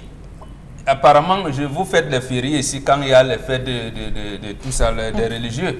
Et la Bible dit quelque part que tu connaîtras la vérité t'affranchira. Ça c'est Jean, ça, c'est dans Jean, ça. Apparemment. Évangile selon Saint Jean, en Florazé, je crois. Vous y connaissez. Voilà. Donc, pas plus que vous, hein, Charles Ravel. Et vous c'est il y a quelques semaines. C'est la vérité. L'amitié se nourrit de vérité. D'accord. Donc nous devons, nous qui sommes avec le peuple, nous dire la vérité. Et je conclue, je termine par là, en disant que le discours, vous avez demandé mon point de vue, le discours du président de l'Assemblée nationale veut dire aux Camerounais que, comme vous voyez là, les solutions pour apporter la paix dans ce pays, nous là, nous ne pouvons pas. Mais nous ne pouvons pas. Vous-même, vous voyez que nous ne pouvons pas. Comment peut-il dire à nos frères et sœurs du nord-ouest et du sud-ouest que vos misères là, c'est un complot international? Mais pourquoi ne cite-t-il pas ces complots? Ça m'a donc rappelé... Ces conspirateurs. Voilà, ça m'a donc rappelé un autre de ces discours. C'est fort, ça. Quand il a dit Boko Haram est parmi nous. Mais ça a alimenté les débats. Est-ce que finalement la vérité n'est pas dans la bouche du PAN au final? Non, non, du tout. D'accord. Puisqu'il nous a montré un Boko Haram qui n'en était pas un. Son aide de camp, qui se trouvait être son neveu, il vient d'accuser un officier de l'armée d'avoir voulu l'enlever, vous l'amener. Il s'est trouvé par la suite que le capitaine Bouba s'est blanchi. Bouba Smaïla. Oui. Donc pourquoi aller jusque-là? Et quand ça sort de la bouche du président de l'Assemblée nationale, une des grandes institutions de ce pays, j'ai peur. Et même le 10 mars 2016, souvenons-nous ce qu'il avait dit des réseaux sociaux, que c'est un ramassis de terroristes. Voilà. Oui. Donc, non, en fait, nous avons fait là un plongeon dans le gouffre. Dans le gouffre, clairement. Le président de l'Assemblée nous dit, ne comptez pas sur nous. En tout cas, ça confirme que le PAN fait partie de la ligne dure du pouvoir des Yaoundé. Ligne dure, comment on nous amène sur une fausse piste? Quand vous êtes sur une fausse piste, ça veut dire que vous vous éloignez davantage de la solution. Donc, vous savez qu'il y a des gens qui sont modérés, qui pensent qu'on doit aller au dialogue. D'autres imaginent que non. Je suis d'accord avec vous, M. Fopos, mais au moins donnez-nous la photographie réelle de la situation. Et là maintenant on saura, il y en a qui vont dire non, prenons les armes, on va les aider. Il y en a qui vont dire non, laissons. Mais au moins qu'ils présentent la situation réelle. Quels sont ces comploteurs sur le plan international? D'accord. Alors Chalamel, ça confirme que le ministre Atangandji n'est pas seul sur sa ligne dure. Sur des pouvoirs de Yaoundé, beaucoup imaginaient, beaucoup avaient déjà dit qu'au sein du pouvoir de Yaoundé, il y a plusieurs courants qui s'affrontent. Il y a ceux qui sont sur la ligne dure, il y en a des modérés, et dont la ligne dure est en train de se conforter avec ce qu'a dit Kabaïge Djibril. Il dit que le Cameroun est un état de droit et pas un pays de marcheurs. Il le dit clairement, il parle des conspirateurs. Pour lui, ces conspirateurs internationaux, qui sont-ils? C'est qui? Tibor Nagui? C'est Jean-Yves Le Drian? Qui sont-ils, ces conspirateurs?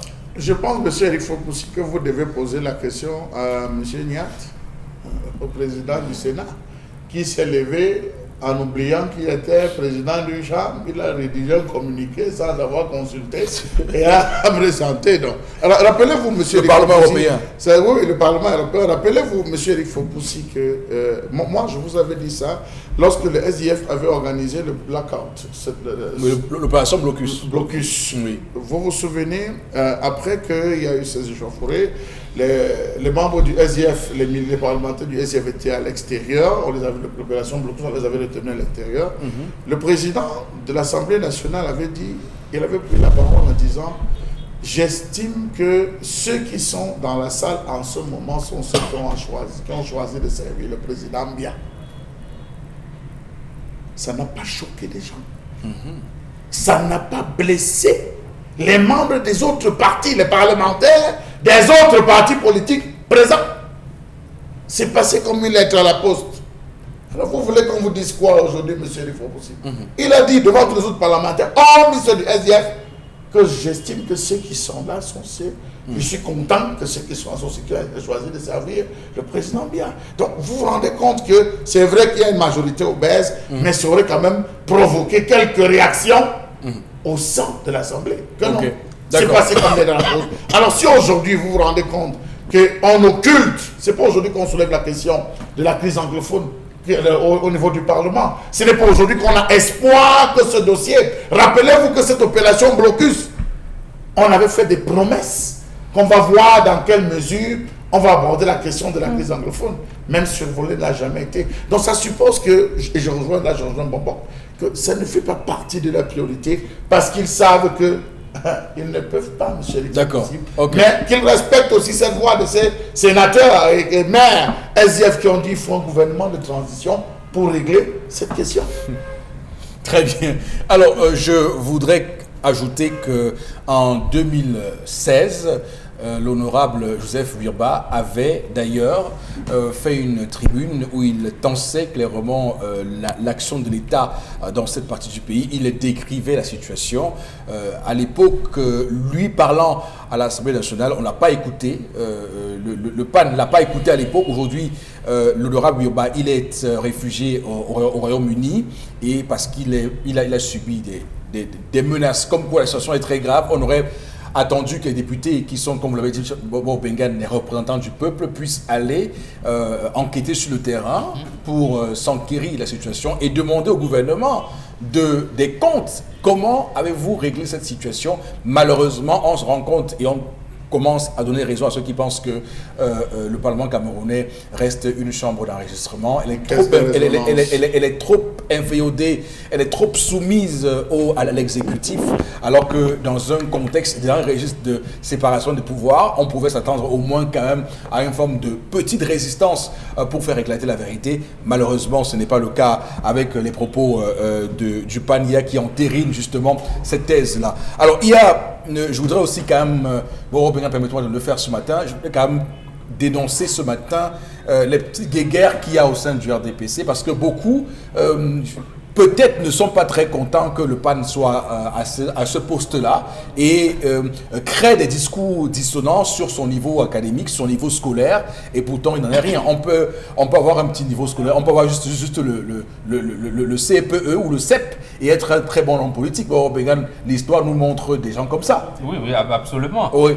Amadou Ampatemba a, comme moi, le certificat d'études primaires indigènes. Il a été ambassadeur à l'UNESCO. Ici même en 1954 à Douala, à la salle des fêtes d'Aqua. C'est lui qui était, comment on l'appelle, le président Moumié, vice-président de l'UPC. Il avait son diplôme de moniteur indigène. Il l'a mis en déroute, Senghor, grammairien à la salle des fêtes d'Aqua, agrégé en grammaire, par rapport au discours politique, à l'engagement des Africains qui voulaient sortir de la tutelle française. Face à Ernest Wandier, titulaire d'un certificat d'études primaires indigènes et diplôme de moniteur indigène, à un Senghor agrégé de la rue d'Ulm en France, qui l'a mis en déroute. Absolument. Ou encore Amadou Aïdjo, que vous considérez parfois comme un président, un bon président, qui n'a que le BEPC. Lorsqu'on s'engage en politique, c'est autre chose. Il y a un autre qui a été Premier ministre en France, Pierre Berogovoy. Il a son certificat d'aptitude professionnelle CAP en ajustage, c'est qu'on appelle soudure. Voilà, mais il mettait en déroute l'agrégé d'économie qui s'appelait Raymond Barre. Raymond Barre ne pouvait pas parler économie devant Pierre Berogovoy. Donc ce n'est pas non. Le niveau d'instruction ne compte pas lorsqu'on a des engagements politiques. Donc on va dire qu'il y a beaucoup d'agrégés RDPC qui ont eu cette place et estiment qu'ils ont plus de légitimité. Et en plus, les agrégés nous ont montré à 2 reprises. D'abord en février 1975 ici à Douala. Robert Mbelamba Pepe, à son âme, il était chancelier de l'université de Yaoundé à l'époque. Lorsque le président Paul Biya, ministre d'État, secrétaire général, président de la République, vient avec une proposition de résolution pour dire qu'on ne peut pas être président de la République et président du parti. Personne n'a dit rien. Et c'est lui qui vient au nom de l'intelligentsia camerounaise dire que l'intelligentsia camerounaise soutient son guide éclairé, Amadou Aïdjo. La même chose se répète le 4 janvier 2004. Avec les agrégés qui reviennent là, avec ce qu'ils appellent les intellectuels, guetteurs de confiance, éclaireurs d'avenir. Voilà. Vous voyez? Et alors que le chef de l'État venait de faire un discours le 31 décembre 2003 où il disait que le Cameroun n'a pas fait une bonne politique énergétique. D'accord. Et il vous dit qu'il faut croire au président Biya. Donc en fait, alors, voilà les agrégés. Je rappelle que le président Biya lui-même n'est pas un professeur agrégé. Mais il gère le Cameroun. Maintenant, s'il gère bien ou pas bien, ce n'est pas notre question sur ce plateau ce matin. On va, Florazé, continuer cette revue des réseaux sociaux. Mais oui, mais c'est vrai. Mais le président n'est pas... Non, mais, écoutez, tout le monde le sait, il n'est pas agrégé. Mais il gère le Cameroun, il gère les agrégés. Voilà. Maintenant, est-ce qu'il gère bien ou pas bien? Vraiment, ce n'est pas la question qu'on se pose sur ce plateau. Allez-y, Florazé. Oui, Eric, il faut pousser avec la deuxième information. On parle de sanctions au sein du ministère de la fonction publique et même de la réforme administrative. Alors, Joseph Lé, donc, suspend des personnels de la fonction publique. On est dans les délégations de l'Est et du Centre. Ces personnels, donc, des régions du Centre et de l'Est, suspendus pour des actes contraires à l'éthique. Rappelons qu'ils sont suspendus de l'organisation des concours administratifs, entre autres. Le premier groupe écope des sanctions pour manquement aux obligations professionnelles et actes de corruption. Les employés de la région de l'Est, quant à eux, ont également commis des actes contraires à l'éthique, comme le mentionne également ce communiqué, signé même du ministre Joseph Lé également, qui a donc qui a mis sur pied Eric Fopoussi au sein de son ministère, justement, cette cellule anticorruption, voilà, pour essayer de mettre hors d'état de lieu tous ces corrompus, voilà, je veux dire ainsi. Donc, certains sur la toile estiment que c'est un très bon geste. Il faut commencer donc à dératiser, c'est ça? Voilà, toutes ces personnes, Eric Fopoussi, qui entretiennent le flou et la corruption dans nos ministères. D'accord, très bien. Le ministère de la fonction publique et de la réforme administrative, avec Joseph Lé, qui venait du cabinet civil de la Présidence de la République, il faut le dire, il était adjoint là-bas. Donc, oui, il occupe une fonction désormais forte, comme celle de ministre de la fonction publique, et vous évoquez cette mesure prise. Alors bon, Begane, pour vous, c'est anecdotique ou ça peut avoir son impact? Non, ça ne peut pas avoir son impact, mais c'est bien, il faut déjà commencer à faire ça, c'est bien, ça ne peut pas avoir son impact. L'impact, on disait qu'on balaye un escalier en commençant par le haut.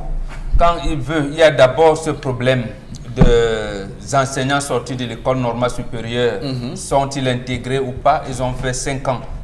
Qu'ils nous donnent, qu'ils nous présentent ce dossier, on saura. Et pourquoi leurs salaires ont été bloqués pendant 5 ans? Quelles en a été les sanctions prises par son ministère à l'égard de ceux qui ont fait procéder à ces manquements? Dans les 25 000 recrutements spéciaux que le chef de l'État a procédé dernièrement, il y en a qui n'ont jamais touché leurs émoluments, leurs trucs. Il y a plein de choses comme ça qui en gardent. Et surtout, le système même qui a fait démissionner le ministre Gargaman a dit quand il avait lancé la chasse aux baleines. Donc, en fait, au moment où la CONAC demande et n'obtient pas qu'il puisse rester en justice, que lui maintenant, tant que lui, il a la possibilité donc d'engager dans des dossiers. Très bien. Pour voir plus clair, parce que l'organisme de management public est sous son autorité. Ok, Dominique Ouyengelek, également un mot sur cette mesure du ministre de la fonction publique. C'est une très bonne chose. Il faudrait bien commencer quelque part. Quelque part, c'est pas évident. C'est comme toutes ces autres mesures qu'on a déjà prises par le passé et qui, à la fin, finissent par s'arrêter. Donc, on espère juste que ça va perdurer dans le temps et que ça va s'étendre un peu dans tous les secteurs. Oui, que d'autres ministres vont faire. Pareil. D'accord. Et comme Bomboka dit, il faut commencer en haut. Oui, on va commencer à haut par où, je sais pas. Bon, on va floraser parce qu'il faut être... Non. On a détecté les faux diplômés à la présidence de la République où il a été sous-directeur adjoint du cabinet civil. Ouais. Il les a mis où? Est-ce que c'est lui qui s'occupe des fonctionnaires à l'époque, il avait ce dossier. Maintenant, il s'occupe des fonctionnaires. Non, mais ce secrétariat général, ça se gère ça. Non, il demande. Les fonctionnaires à la présidence de la République sont payés, ne sont pas payés dans le budget de la présidence de la République. Ils sont payés dans le fichier de M. Mais c'est le secrétariat général qui s'occupe de ces gens-là. Donc, est-ce qu'il peut tenir tête au secrétariat général? C'est pour ça qu'on balaye un escalier en commençant par le haut. Vous savez que c'est pas possible. Donc pour lui, c'est perdu d'avance. D'abord, on peut pas. Non, c'est bon. Déjà, c'est qu'il a fait bien. Mais on lui rappelle seulement que on balaye un escalier en commençant par le haut. C'est pas possible de s'attaquer à la présidence comme ça. Alors, Florence, allons-y. On termine. Oui, Eric Fopoussi, avec le chiffre du jour, 3 milliards de francs CFA, pour parler de ce nouveau serveur de sécurisation des salaires des agents de l'État, bientôt opérationnel. Vous allez voir des images, donc il s'agit là des pièces du tout nouveau serveur construit par la firme IBM, commandé par CFAO Technologies, rappelons-le en septembre 2018 par le ministère des Finances. Donc ce serveur va permettre au Centre national de développement de l'informatique, le CNADI, donc de sécuriser, de moderniser le traitement justement des salaires des agents de la fonction publique. Eric Fopoussi, donc on parle de 3 milliards de francs CFA, donc investis justement pour avoir ce matériel, peut-être seconde génération, qui va donc permettre aussi de redynamiser et surtout à travers cette acquisition, donc on va permettre de régulariser et puis de faire fondre certaines incertitudes au niveau du traitement des salaires des agents publics, Eric Fopoussi. Ça implique encore Anderson. Peut-être à travers ces... Oui, ça implique encore le ministre Anderson. Oui, parce que oui, lors de son passage dernièrement à l'Assemblée... les finances. Non, c'est lui qui a relevé ce problème lors de son passage à l'Assemblée nationale en novembre dernier, en disant que le fournisseur dit qu'on n'a pas payé tout. Oui. Bon, peut-être ça a donc ramené son collègue de finances en disant que... Voilà, 3 milliards. Et Anderson le risque là de 3 milliards de francs CFA pour... conserver, parce qu'un serveur, il faut rappeler à quoi ça sert, c'est conserver les données. Il ne faut pas comprendre. On utilise les gros mots pour nous enfumer. Un serveur, ça sert à conserver des données. Peut-être que ça va, quand on aura un fichier, on a déjà un fichier solde de l'État duquel on conserve. Oui, mais je dis bien que ça sert à conserver les données. Alors, donc ça ne fait pas les salaires. Alors. Donc, qu'on soit les données des salaires des fonctionnaires, justement. Alors, qu'on soit allé chercher ça avec CFAO Technologies, je rappelle que depuis hier, lorsque le Investi au Cameroun a sorti cette information, je rappelle qu'il y a beaucoup d'informations camerounais qui ont été surpris. Il y a eu une vague de contestation. J'ai jamais vu ça sur les réseaux sociaux. Il y a eu beaucoup de gens, et au premier rang desquels Rebecca et Nonchon, que tout le monde connaît, Africa Techi, qui ne comprenait pas que c'était un serveur trop spécial. Alors, il y a quelqu'un également qui m'a dit que lui, avec 50 millions, lui l'informaticien également, avec 50 millions, il fournit un serveur et il sécurise le serveur en question. Alors, quand il parle de 50 millions, je suppose un peu qu'il exagère un peu, mais imaginons que ce soit seulement 500 millions pour le serveur et qu'il y ait 2 500 000 derrière qu'on n'a pas utilisé. Non, il faut dire la vérité aux Camerounais, on ne peut pas continuer comme ça. On est dans un contexte où tout le monde, lorsqu'il est appelé à avoir un marché et à concéder un marché, fait tout et son possible pour gonfler. Et la Banque mondiale l'a dit, c'est pas possible au Cameroun. Il y a des projets similaires partout en Afrique. Le Cameroun a des projets, ça fait 6 fois plus cher qu'au Cameroun. Non, ce n'est pas normal, il faut le dire. Tous ceux qui sont des spécialistes le disent, sauf si on est dans une séquence de big data, des données de la NASA par exemple, ou bien où on conserve les big data, mais je veux dire à un moment donné, je vous dis que ce n'est que pour conserver, je dis bien ce n'est que pour conserver les données des salaires des fonctionnaires camerounais. Donc les impôts, ça ne concerne pas, le trésor, ça ne concerne pas. Et ce qui est encore plus surprenant, c'est que tout récemment, le Cameroun a acquis un serveur via la Campost. Ce serveur-là, jusqu'à aujourd'hui, il est vide. Ce serveur, il est vide.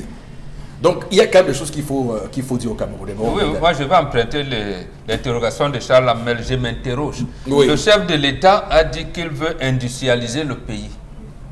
Et le nickel, le cobalt, il l'a donné aux Américains. Le diamant, il l'a donné aux Coréens, aux Sud-Coréens. Nous, on va donc faire quoi? Puisque tout, on va importer. Même les ordinateurs qu'on voulait donner aux étudiants. C'était un cadeau, c'était un truc bon. On n'a fait rien pour le transfert de technologies. Nous avons des ordinateurs ici. Après, on va vous dire, ah oui, le Cameroun, jeunesse, fer de lance de la nation. Le chef de l'État, dans son discours du 6 novembre 2018, de la prestation de serment, il a dit qu'il compte sur sa jeunesse, la jeunesse dynamique. Voilà. Donc, l'une des priorités qu'il a découvert, le chef de l'État, pendant sa campagne électorale 2018, c'est que la jeunesse camerounaise lui a montré ses capacités d'imagination, d'innovation. Mais on continue à importer chez IBM et tout ça. Oui, absolument.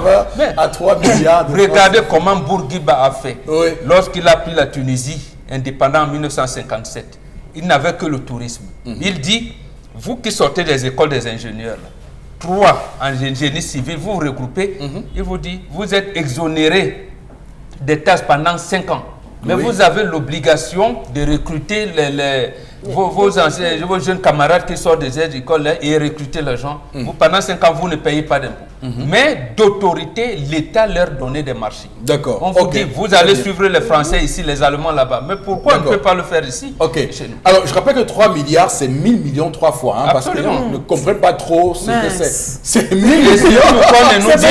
C'est 1000 millions 3 fois. Oui, Inch'Allah. Moi, ça me surprend que vous avez la salive à gaspiller au lieu que vous pouvez la résumer en une phrase. Tentative de détournement officiel de l'argent, c'est clair. Pourquoi? Pour ce type de serveur, c'est toute une chambre. C'est toute une chambre qu'il faudrait, mettre à disposition. 2, c'est une qualité énergétique qu'il faudrait avoir. Minimum, on va chercher minimum dans les 2500 kVA pour faire tourner. Avec les coupures de courant qu'on a, réussirons-nous à avoir un groupe électrogène d'environ 30 000 litres de fuel, parce que c'est ce qu'il faut pouvoir faire tourner en cas, c'est-à-dire à la reprise à 30 secondes. Avec tout ce que nous avons, c'est possible, monsieur, il faut possible. Mais qu'on arrête. Le personnel de l'État, à travers l'opération Copé, nous sommes à combien? Nous sommes 17 millions, monsieur le Fopussi, de fonctionnaires. On n'est pas 1 million. On est environ 300 000. Pour un serveur de 3 milliards, on est 300 000 fonctionnaires. Pour un serveur de 3 milliards, il faut un serveur de 3 milliards pour 160 000 de fonctionnaires camerounais. Mais arrêtons, monsieur le Fopussi. Arrêtons ça. Je ne sais même pas qui a validé ça. Arrêtons ça. Les impôts ne sont pas concernés. Ça va stocker quel type d'information? Quel type d'information ça va stocker? Bon, Charles a bien fait de parler des coupures d'expression. On espère que celui-ci ne va pas tomber en panne après. Parce que, oui, il a la première tentative, le premier, ça va tomber en panne. Donc, sinon, c'est un ressource même. C'est ceux qui vont assurer la maintenance. Justement, assurer la maintenance, le suivi. Voilà les simples ascenseurs. Dans ce même immeuble, les simples ascenseurs, monsieur le Fopussi, sont en panne tous les jours. Les fonctionnaires sont obligés d'arriver avec 2 tenues. Une tenue pour montrer les escaliers comme le Kounzé et l'autre pour se changer. Arrêtons un peu, monsieur le Fopussi. Il y a des fonctionnaires qui sont pas allés en retraite. Je crois que Mbaba sont pas allés en retraite à cause de ce problème de serveur et tout. Espérons que ça va tomber en panne. Nous avons, si au moins pouvaient travailler, nous avons combien? Sur les 10 gouverneurs des régions, 9 sont déjà en retraite. Sur les 58 préfets, sont combien qui devraient être allés en retraite? Si ça pourrait nous aider à équilibrer ça, encore à ce niveau, mais ce n'est que les salaires. Non, arrêtons. Encore on peut équilibrer ça à la main. Bon, vous êtes 300 000 fonctionnaires, nous on gérait ça à la main. Voilà. On calcule ça avec la calculatrice. Merci infiniment à vous, Florazé, pour cette revue des réseaux sociaux. Voilà, monsieur, ce programme se poursuit. On va aller prendre interpellation pour ce matin. Interpellation, on regarde l'élément réalisé par Cédric Chouna. Et ensuite, nous sommes de retour sur ce plateau pour les commentaires. À tout de suite.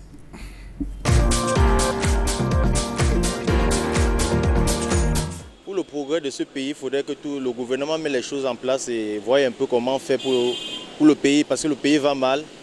Tout ne marche pas dans le pays. Il n'y a pas de travail pour la jeunesse, rien.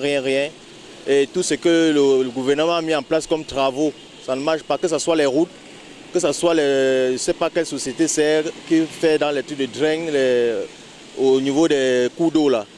Rien ne marche, il y a les inondations dans les maisons chaque jour. Chaque fois qu'il pleut, c'est plus grave même qu'avant qu'on ne fasse le truc de drain là.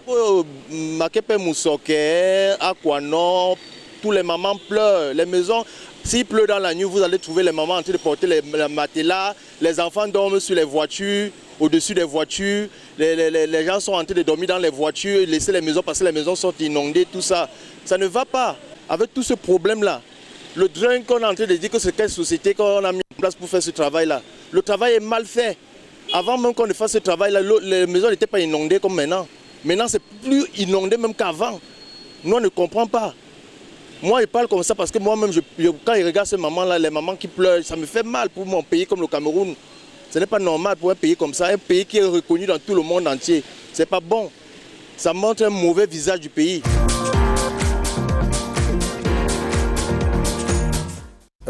Ok, merci beaucoup. Alors, on peut gagner un commentaire sur cette interpellation.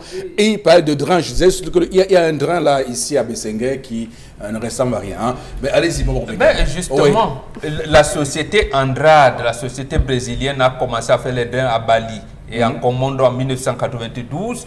Mais c'est l'État du Cameroun qui lui a demandé de partir. Et quand en partant, cette société leur dit non. Nous, chez nous, on couvre les drains. D'accord. C'est-à-dire d'abord la profondeur du drain et l'élargissement du drain. Je crois que c'est 9 mètres. Hein, 2 mètres. 2 mètres. Non, je veux dire... Non, je veux dire 3 mètres largeur et la société brésilienne disait quand c'est aussi profond, ça va libérer l'espace et les maisons ne seront plus. Mais regardez le conduit. Ailleurs, c'est 9 mètres. Hein. Il y a un pays, je sais pas. La largeur, c'est 9 mètres. Non, la largeur.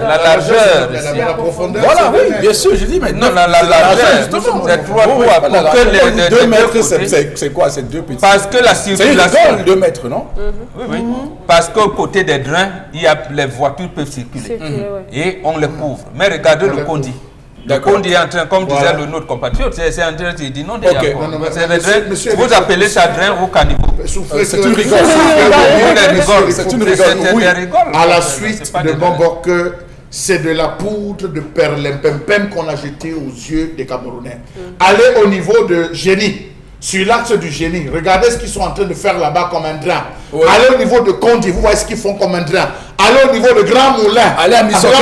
Vous voyez ce qu'ils font comme drain. Allez à Missoké, vous voyez ce qu'ils font comme drain. Monsieur Rifopoussi, est-ce que les drains ont des dimensions différentes les unes des autres?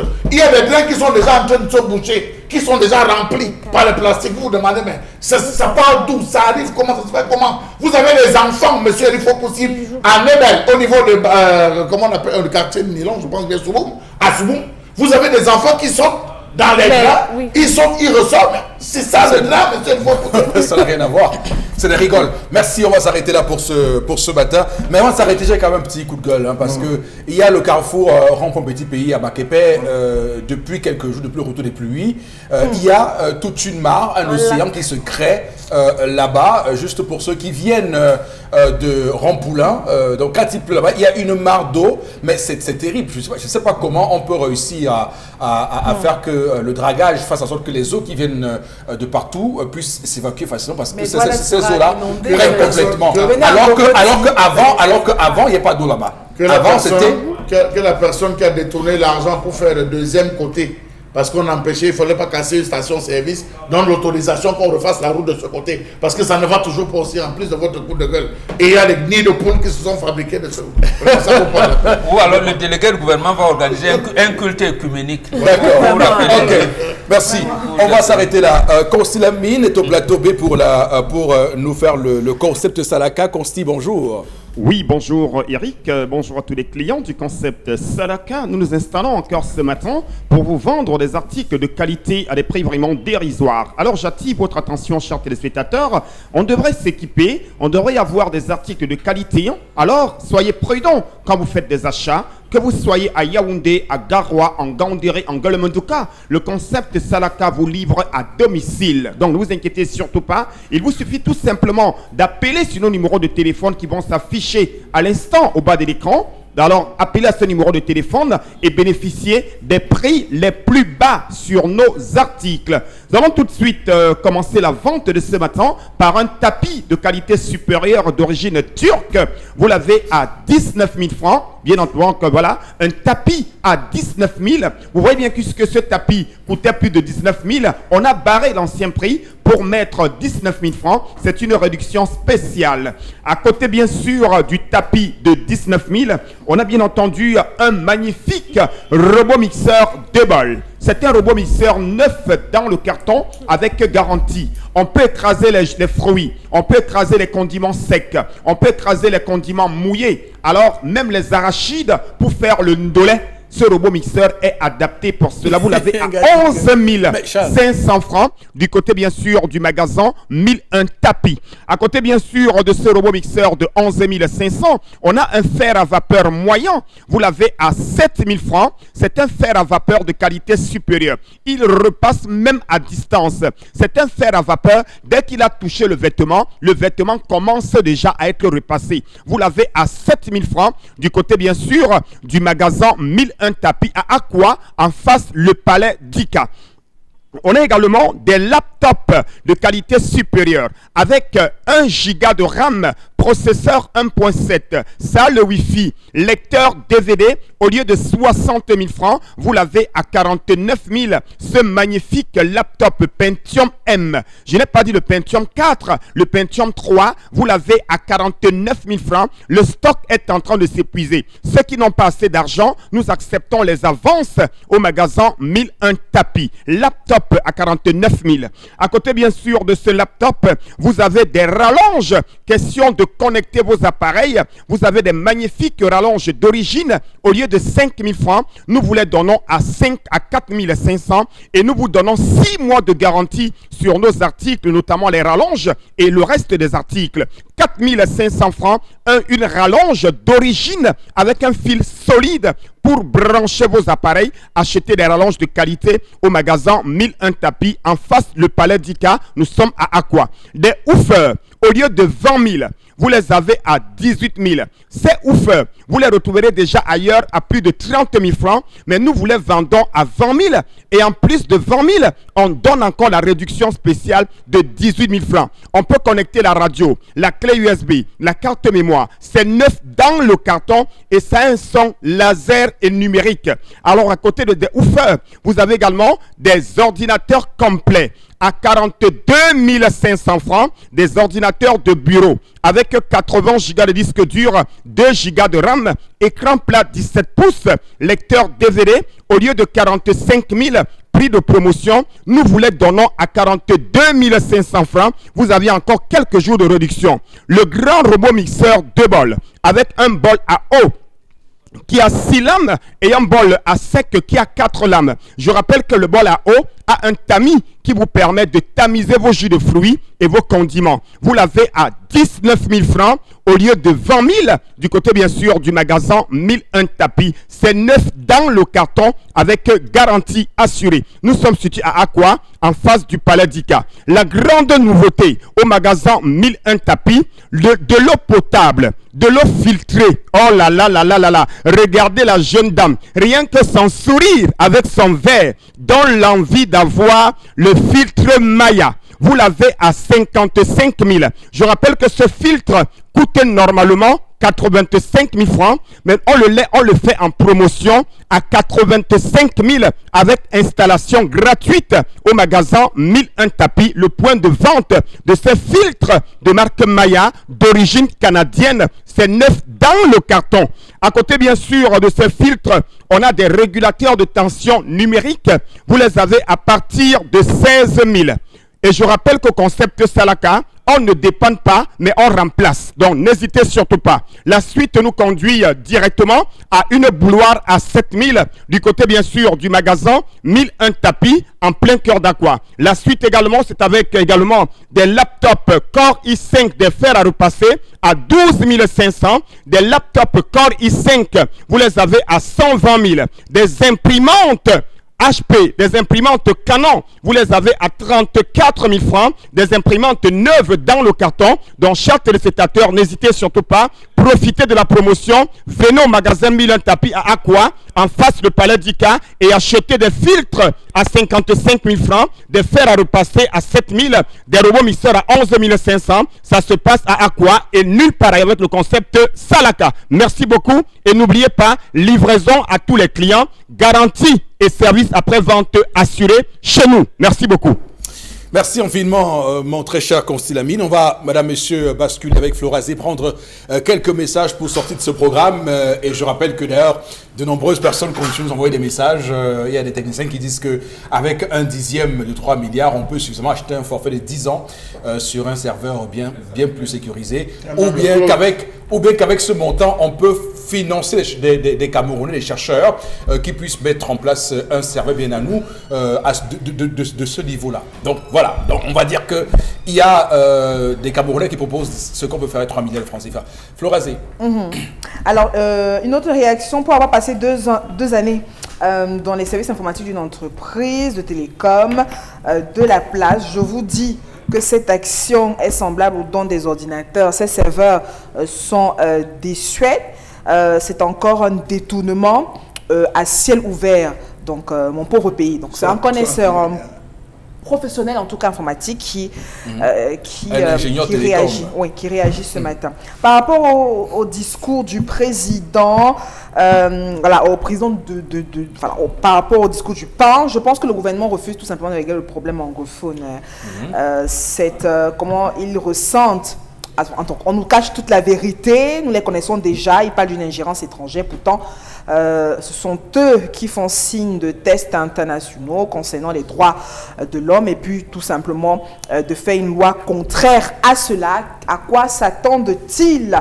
S'interroge notre cher ami ce matin. L'heure est grave, nous dit cette réaction par rapport à la colère de Charles Armel. Autre réaction, pourquoi toujours... Trop de... Voilà, bonjour, ouais, passe. Voilà, une autre réaction pour les archives. Voilà, j'apprécie beaucoup cette colère car nous, jeunes, n'avons aucune notion de cette histoire. Merci de nous le rappeler. C'est Ismaël qui réagit depuis Yaoundé. Et on parle de colère, je pense qu'on fera également une colère Chalamel sur votre contrôle, sur les drains. Ça intéresse beaucoup de Camerounais d'ailleurs qui estiment qu'on a des caniveaux géants à la place des drains au final. Alors, merci à tout le monde sur le plateau, Monsieur Bachou, Madame Zé, Flora. Pardon? Non, j'ai rien dit. D'accord, bon, Robingan, et puis Madame Dominique Audrey Yengelek. Madame, monsieur, on se retrouve demain, 10h. Que Dieu bénisse le Cameroun.